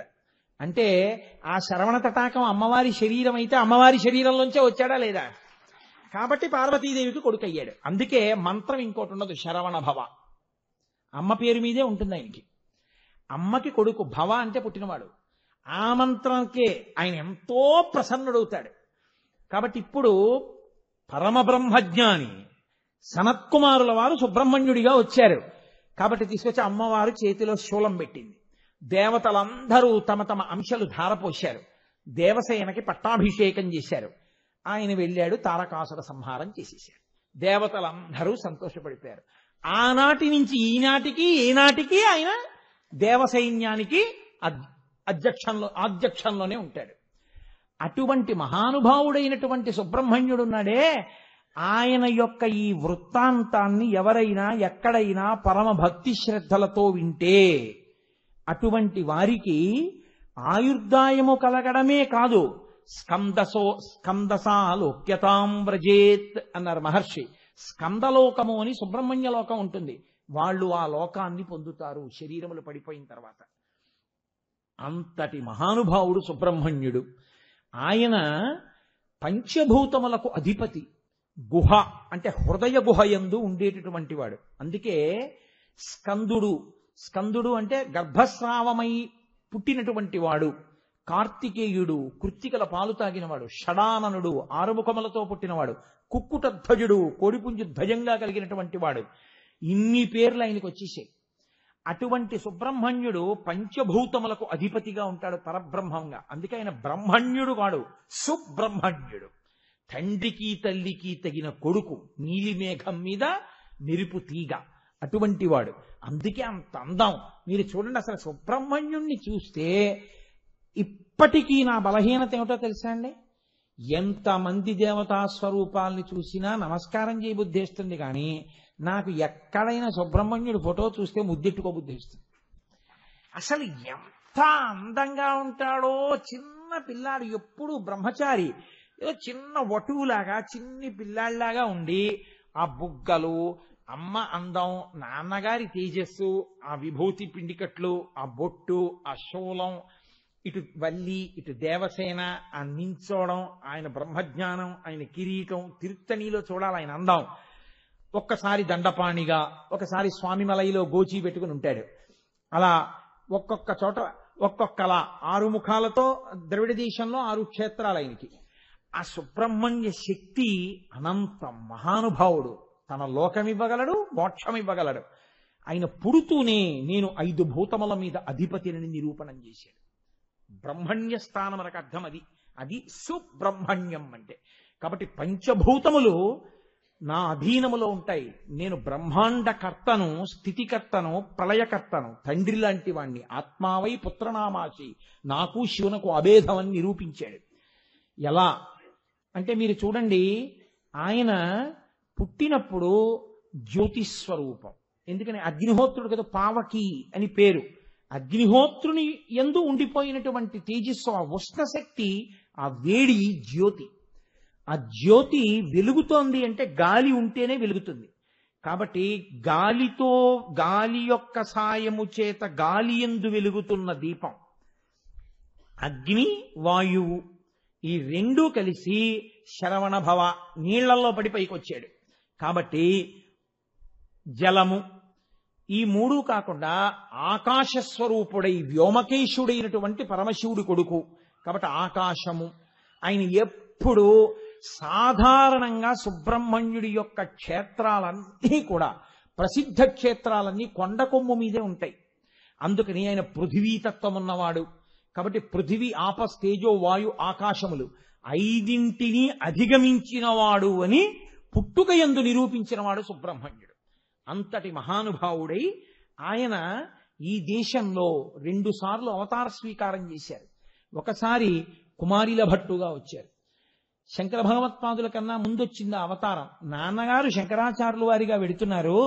ఈ లోపల దేశంలో కర్మ మార్గాన్ని ప్రచారం చేసి వేదము యొక్క గొప్పతనాన్ని కర్మ మార్గంగా నిలబెడదామని వచ్చారు. ఆయన అవతారం వచ్చేటప్పటికీ దేశమంతా బౌద్ధమత వ్యాప్తిలో ఉంది. వేదం యొక్క ప్రమాణాన్ని అందరూ మరిచిపోతున్నారు. అందరూ బౌద్ధమతావలంబకులైపోతున్నారు. అటువంటి సమయంలో ఆయన బౌద్ధమతాన్ని ఖండించడానికి, అసలు బౌద్ధమతంలో ఏముందో తెలుసుకుంటే కదా ఖండించడం. ఏమీ తెలియకుండా మైకట్టుకుని పిచ్చల్లరి చేయడం కాదు, ముందు తెలుసుకుని ఖండించాలి. అది తెలుసుకోవడం అంటే. కాబట్టి ముందు బౌద్ధుల దగ్గర ఉండేటటువంటి గురువుల దగ్గర చేరారు. కానీ ఆయనకి సనాతన ధర్మం మీద మక్కువ, వాళ్ళకి తెలియకుండా కర్మానుష్ఠానం చేస్తుండేవారు. ఆఖరికి బౌద్ధులు పసిగట్టారు, ఈయన మన దగ్గర తెలుసుకుని మన మతాన్ని ఖండించబోతున్నాడు అని. వాళ్ళు ఏం చేశారంటే ఆయన్ని పైకి తీసుకెళ్లి ఒక మేడ యొక్క పై అంతస్తులోంచి కిందకి తోసేశారు. ఆ కుమరిల భట్టు కింద పడిపోతున్నాడు. పడిపోతూ ఆయన అన్నాడు, వేదము యొక్క ప్రమాణము సత్యమైతే నాకు మరణము కలుగకుండుగాక అన్నాడు. ఆ పై అంతస్తు నుంచి కింద పడిపోయి బతికారు. కానీ కంట్లో రాయి గుచ్చుకుని దెబ్బ తగిలింది. ఆయన వెంటనే అడిగారు, నేను బ్రతికాను, వేదము ప్రమాణం, కానీ నా కంటికి దెబ్బ ఎందుకు తగిలింది అని అడిగారు. అంటే వేదం అశరీరవాణిగా పలికింది. వేదమే ప్రమాణము కనుక, వేదమే సత్యము కనుక నేను బతుకుతానని నువ్వు అని ఉంటే నీకు దెబ్బ తగిలేది కాదు. వేదము సత్యమైతే అని చిన్న అనుమాన స్పర్శ పెట్టావు, అందుకని బ్రతికావు, కన్ను దెబ్బతిందంది వేదం. అది మన వేదము యొక్క గొప్పతనం. ఆనాడు కుమరిల భట్టు మహానుభావుడై అగ్నియంశ సంభవుడు కదండి. ఆయన కర్మిష్ఠి, ప్రాయశ్చిత్తం చేసుకోవడానికి గురువు గారి దగ్గర చదువు నేర్చుకునేది గురువు గారు ఉన్నటువంటి మతాన్ని ఖండించడానికి నేర్చుకున్నాడు. కాబట్టి తద్దోష పరిహారార్థం తుషాగ్ని ఎందు తన శరీరాన్ని దగ్ధం చేశారు. ఆయన చేసి కుమరిలి భట్టు అవతార పరిసమాప్తి చేశారు. మళ్ళీ దక్షిణ భారతదేశంలో జ్ఞాన సంబంధర్గా వచ్చారు ఆయన. అందుకే ఆ 2 అవతారాలు కూడా జ్యోతి ప్రవేశంతో పూర్తయిపోయాయి, అగ్ని స్పర్శతో పూర్తయ్యాయి. జ్ఞాన సంబంధర్కి చిట్ట చివర వద్దు వద్దంటున్నా కూడా వినకుండా ఆయనకి వివాహం చేశారు. వివాహం చేస్తే ఈ సంసారం ఇవి అన్నీ నాకెందుకు అని ఆయన పరమశివుడి యొక్క ఆలయంలో నాకు పెళ్లి చేయమన్నాడు. పెళ్లి చేశారు. అంతరాలయంలోకి పరమేశ్వరుణ్ణి ప్రార్థన చేస్తూ అలా బంధువుల్ని, భార్యని, కొత్తగా పెళ్ళైన భార్యని రమ్మని లోపలికి వెళ్ళారు. ఆ దీపపు జ్యోతిలోకి జ్ఞాన సంబంధరు, భార్య, బంధువులు అందరూ చివర ఆ జ్యోతిలోకి వెళ్ళిపోయారు. సుబ్రహ్మణ్యుడు జ్యోతి రూపంలో వచ్చి మహాజ్యోతి ఎందు కలిసిపోయాడు. 2 అవతారముల ఎందు కూడా. భగవాన్ రమణుల అవతారం కూడా సుబ్రహ్మణ్యేశ్వర స్వామి వారి అవతారమే అంటారు. అందుకే అక్కడ స్వామిమలైలో ఎలా ఉంటాడో గోచి పెట్టుకుని భగవాన్ రమణులు కూడా అలాగే ఉంటారు అంటారు పెద్దలు. సుబ్రహ్మణ్యుడు కదండి, అందులో అనుమానం ఏమీ లేకపోవచ్చు, అంతటి మహాపురుషుడే. కాబట్టి ఈ దేశంలో సుబ్రహ్మణ్యేశ్వర స్వామి వారి ఆరాధన, సుబ్రహ్మణ్యేశ్వర స్వామి వారి యొక్క అనుగ్రహము పొందని వారు లేరు. మనకి పురాణములు ఘోషిస్తున్నాయి. ప్రత్యేకించి సుబ్రహ్మణ్యేశ్వర స్వామి వారి యొక్క సహస్రంలో ఒక నామం ఉంది ఆయనకి, వంశవృద్ధికారకాయ నమో నమః. ఆయన సంతాన ప్రదాత. ఎంత అపత్య దోషం ఉన్నవాళ్ళు కూడా సుబ్రహ్మణ్యేశ్వర స్వామి వారి అనుగ్రహం కలిగితే మాత్రం తప్పకుండా సంతానమును పొందుతారు. నన్ను నమ్మండి, నేను వేదిక మీద కూర్చుని నా వ్యక్తిగత విషయాలు మీతో ముచ్చటించి నేను మిమ్మల్ని నమ్మించాలన్నది నా ప్రయత్నం కాదు. కానీ నేను స్వానుభవంతో చెప్తున్నాను. సుబ్రహ్మణ్యానుగ్రహము సంతానకారకము. ఆయన సంతానమునిస్తాడు. నాకు సుబ్రహ్మణ్యేశ్వర స్వామి వారికి సంబంధించినటువంటి క్షేత్రములు మామూలుగా కాదండి, మహాపురుషులందరినీ అవే ఇచ్చాయి. చంద్రశేఖరేంద్ర సరస్వతి మహాస్వామి వారు సన్యాసాశ్రమ స్వీకారానికి ముందు ఆయన తెలిసో తెలియకో స్నానం చేసింది కుమారకోష్టంలోనే, కామాక్షి అమ్మవారి గుడిలో. అందున కాంచీ క్షేత్రానికి ఉన్న గొప్పతనం ఏమిటో తెలుసా అండి? ఆ క్షేత్రం మీరు ఒక కోణంలో కానీ దేవాలయాల్ని చూస్తే సోమస్కందమూర్తిగా ఉంటుంది. మీకు ఇక్కడ ఏకాంబరేశ్వరుడు, కుమారకోష్టం, కామాక్షి, 3 గుళ్ళు అలా ఉంటాయి. దానివల్ల సోమస్కందుడు అంటారు. సోమస్కందుడు అంటే ఒకనకొకప్పుడు ఒక రాజుగారి కల్లోకి వచ్చి చెప్పాడు ఆయన. అప్పుడే కపిలతీర్థంలో సోమస్కందుడు వచ్చాడు తిరుపతిలో. స ఉమా స్కంద, పరమేశ్వరుడు కూర్చుంటాడు, పక్కన పార్వతీదేవి కూర్చుంటుంది. మధ్యలో వాళ్ళిద్దరి తొడల మీద సుబ్రహ్మణ్యుడు చిన్న పిల్లాడి రూపంలో ఆడుకుంటూ ఉంటాడు. మీకు నేను ఒక ఉదాహరణ చెప్పాలంటే, నా భార్య వచ్చి ఇక్కడ నా పక్కన కూర్చుంది అనుకోండి, మేమిద్దరం ఇలా కూర్చుని ఉంటే మా ఇద్దరి యొక్క తొడల మీద నా కొడుకు కూర్చుని ఉన్నాడు అనుకోండి ఆడుకుంటూ, చిన్న పిల్లాడి రూపంలో ఆడుకుంటున్నప్పుడు వాడు ఇటు తిరిగి చూస్తే నేను కనబడతాను, ఇటు తిరిగి చూస్తే వాళ్ళ అమ్మ కనబడుతుంది. అప్పుడు వాడికి ఇంకంతకన్నా సంతోషం ఏముంటుంది? వాడు అమ్మతోటి నాన్నగారితోటి, అమ్మతోటి నాన్నగారితోటి ఆడుకుంటుంటాడు కదా. అలా ఇంత బ్రహ్మజ్ఞానం ఉన్నవాడు తల్లితో తండ్రితో ఆడుకుంటూ ఇలా చేతులెత్తి ఆడుకుంటున్న పిల్లవాళ్లే ఉంటాడు. అలా ఆడుకుంటూ పార్వతీ పరమేశ్వరుల తొడ మీద కూర్చున్నటువంటి సోమస్కందమూర్తిని చూస్తే పిల్లలు రక్షింపబడతారు. కాంచీపురంలో ఏకాంబరేశ్వర, కామాక్షి క్షేత్ర, కుమారకోష్టాలు సోమస్కందుడిగా వెలిసి ఉంటాయి 3. అందుకే అసలు ఆ క్షేత్రమే సోమస్కంద క్షేత్రం. కాంచీపురంలోకి వెడితే బిడ్డలు రక్షింపబడతారు. అందుకే కాంచీపుర ప్రవేశం మీ సంకల్పం వల్ల జరగదు, అమ్మవారి అనుగ్రహం ఉంటేనే రాణిస్తుంది. అందుకే కాంచీపురం ఇంతమంది వస్తారు అని మీరు నిర్ణయం చెయ్యలేరు. మీరు అనుకోవడమే కానీ కామాక్షి అనుగ్రహం ఉన్న వాళ్ళని అడుగు పెట్టనిస్తుంది. ఎందుకో తెలుసా అండి, అది మోక్షపురి. పైగా ఉత్తర భారతదేశానికి మోక్షపురులు చాలా ఉన్నాయి, దక్షిణాన్ని లేవు. అదొక్కటే మోక్షపురి. అయోధ్య, మధుర, మాయా, కాశీ, కాంచి, అవంతిక, పురి, ద్వారవతీ చైవ సప్తైతే మోక్షదాయక. 7టిలో దక్షిణాన ఉన్న ఒకే ఒక మోక్షపురి కాంచీపురం. అటువంటి కంచిలో సోమస్కంధమూర్తిగా ఉంటాయి 3 దేవాలయాలు. మహానుభావుడు సుబ్రహ్మణ్యుడు. ఆయన గొప్ప జ్ఞానప్రదాత, సంతానప్రదాత, సంతానము యొక్క ఆరోగ్య ప్రదాత, సంతానము యొక్క ఆయుష్య రక్షకర్త. ఆయన రక్షకుడు. ఆయుర్దాయాన్ని రక్షిస్తాడు. పిల్లలకి ప్రమాదం రాకుండా కాపాడగలిగినటువంటి గొప్ప శక్తి స్వరూపుడు. అనేకమైన సుబ్రహ్మణ్య క్షేత్రాలు ఉన్నాయి మనకి. నాకు ప్రత్యేకించి విశేషమైనటువంటి భక్తి కలిగిన క్షేత్రం మనకి పక్కనే ఉంది. మల్లవరం అని, పావుల మల్లవరం అంటున్నారు ఇవాళ. ఆ గొల్లప్రోలు దాటిన తర్వాత చేబ్రోలు దగ్గర కుడి చేతి పక్కకి తిరిగి లోపలికి వెడితే పావుల మల్లవరం అంటారు. మహానుభావుడు ప్రత్యక్ష సుబ్రహ్మణ్యుడై పెద్ద పావు ఇంత పడగుంటుంది. ఈ 2 మైకులు ఇక్కడ వరకు పెడితే ఎంత పడగో అంత పడగ. ప్రతిరోజు ఎదురుగుండా ఉన్న కోనేట్లోకి వెళ్ళి స్నానం చేసి వచ్చి శివలింగాన్ని చుట్టుకుని పడుకుని ఉండేవాడు ఆయన. వెళ్ళి సంతానం లేని వాళ్ళు ప్రార్థన చేస్తే సంతానం కలిగేది. ఆయన్ని చాటలో పెట్టి తీసుకొచ్చేవారట. నేను ప్రత్యక్షంగా చూడలేదు. నాకు ఎలా తెలిసింది అన్న విషయాన్ని నేను సభాముఖంగా చెప్పాలని ఇష్టపట్టలేదు. చాటలో తీసుకొచ్చేవారట. తీసుకొస్తే పసిపిల్లల్ని ఆయనకి తగిలించేవారు. ఆయన ఏమీ అనేవారు కాదు. ఆ మల్లవరం క్షేత్రంలో సంగీత విద్వాంసులు కచేరీ చేస్తుంటే ఆ శివలింగాన్ని విప్పుకుని ఆయన ప్రీతి చెందితే ఆయన పాకుతూ వచ్చి పుష్పమాలిక కింద తనంత తాను అలంకారమై మళ్ళీ విప్పుకుని వెళ్ళిపోయి శివలింగాన్ని చుట్టుకునేవారు. మహానుభావుడు అలా చాలా కాలం ఉండి ఉండి ఉండి ఉండి ఇప్పటికీ ఆయన మూర్తులు ఉన్నాయి అటువంటివి. ఆయన ఒకానొక సమయంలో ఒక ప్రత్యేక పరిస్థితిలో తన శరీరాన్ని విడిచిపెట్టేశారు. అలాగే ఆయన అక్కడ ప్రతిష్ఠ చేశారు. ఆయన మహానుభావుడు. ఇవాల్టి షష్ఠి, నేను కార్తీక బహుళ షష్ఠి నాడు ఉపన్యాసం చెప్తున్నాను. వచ్చే షష్ఠి మార్గశిర శుక్లపక్ష షష్ఠి సుబ్రహ్మణ్య షష్ఠి.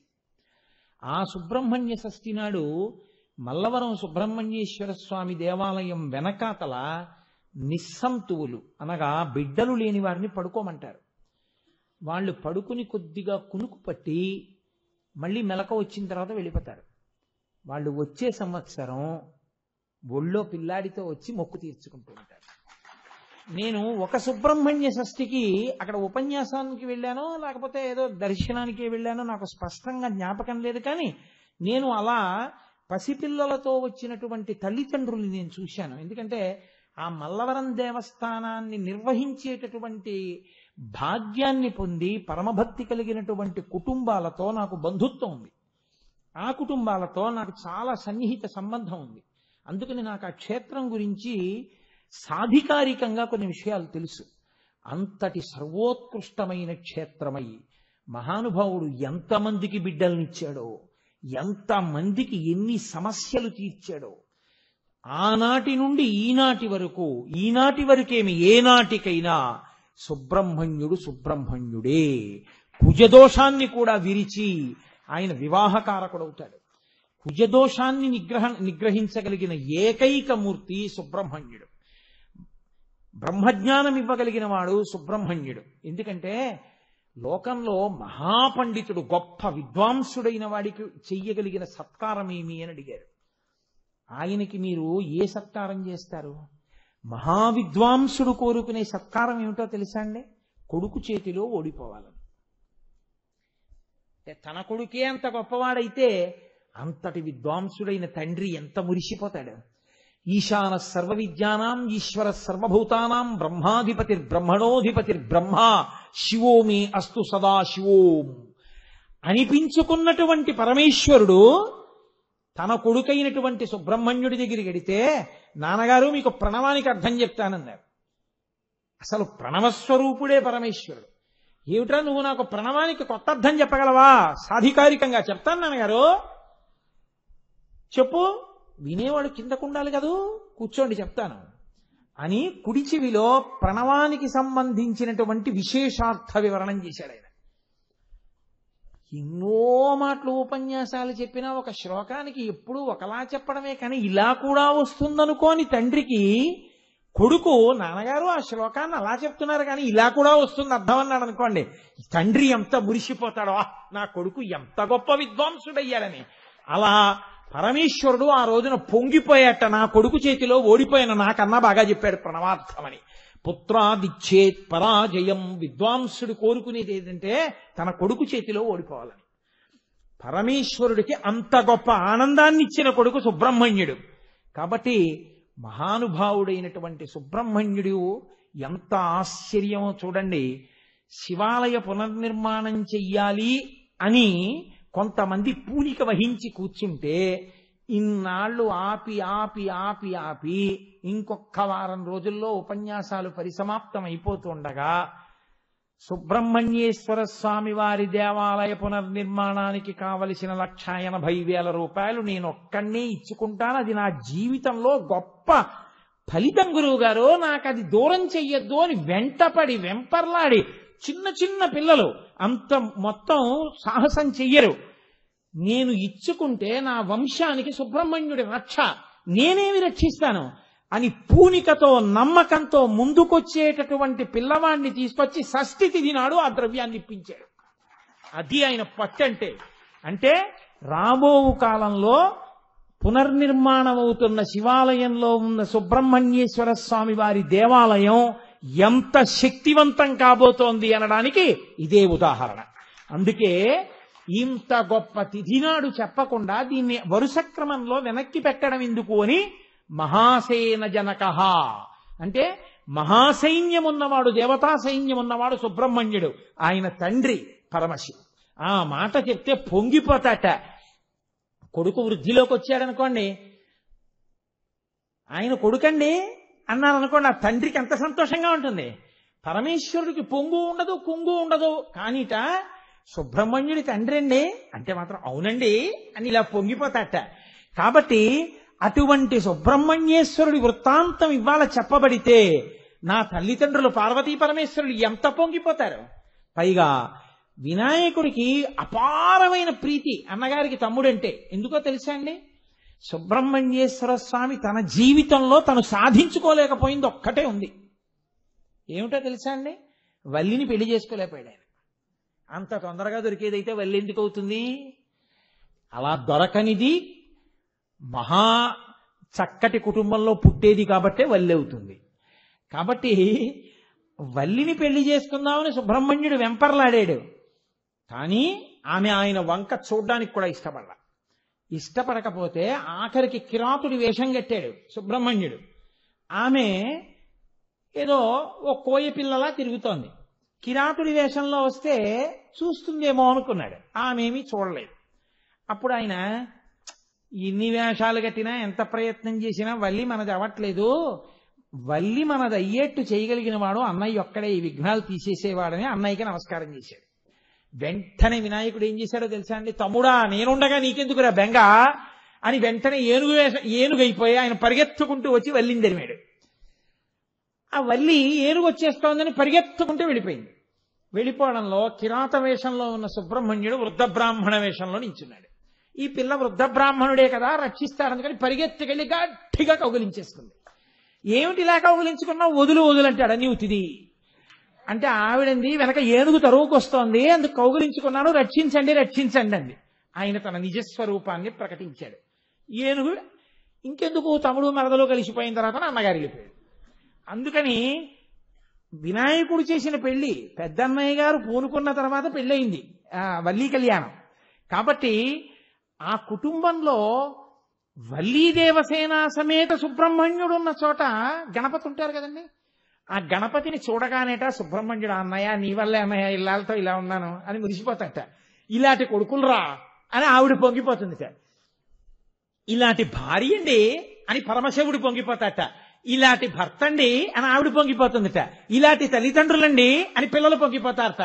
ఇలాంటి తల్లిదండ్రులు ఇలాంటి స్వాములు రండి అని మనం పొంగిపోతాం కాదు. కాబట్టి ఆ పొంగు ఉంది కాబట్టి షష్ఠి నాడు సుబ్రహ్మణ్యేశ్వర స్వామి వృత్తాంతాన్ని తీసుకొచ్చాడు ఈశ్వరుడు.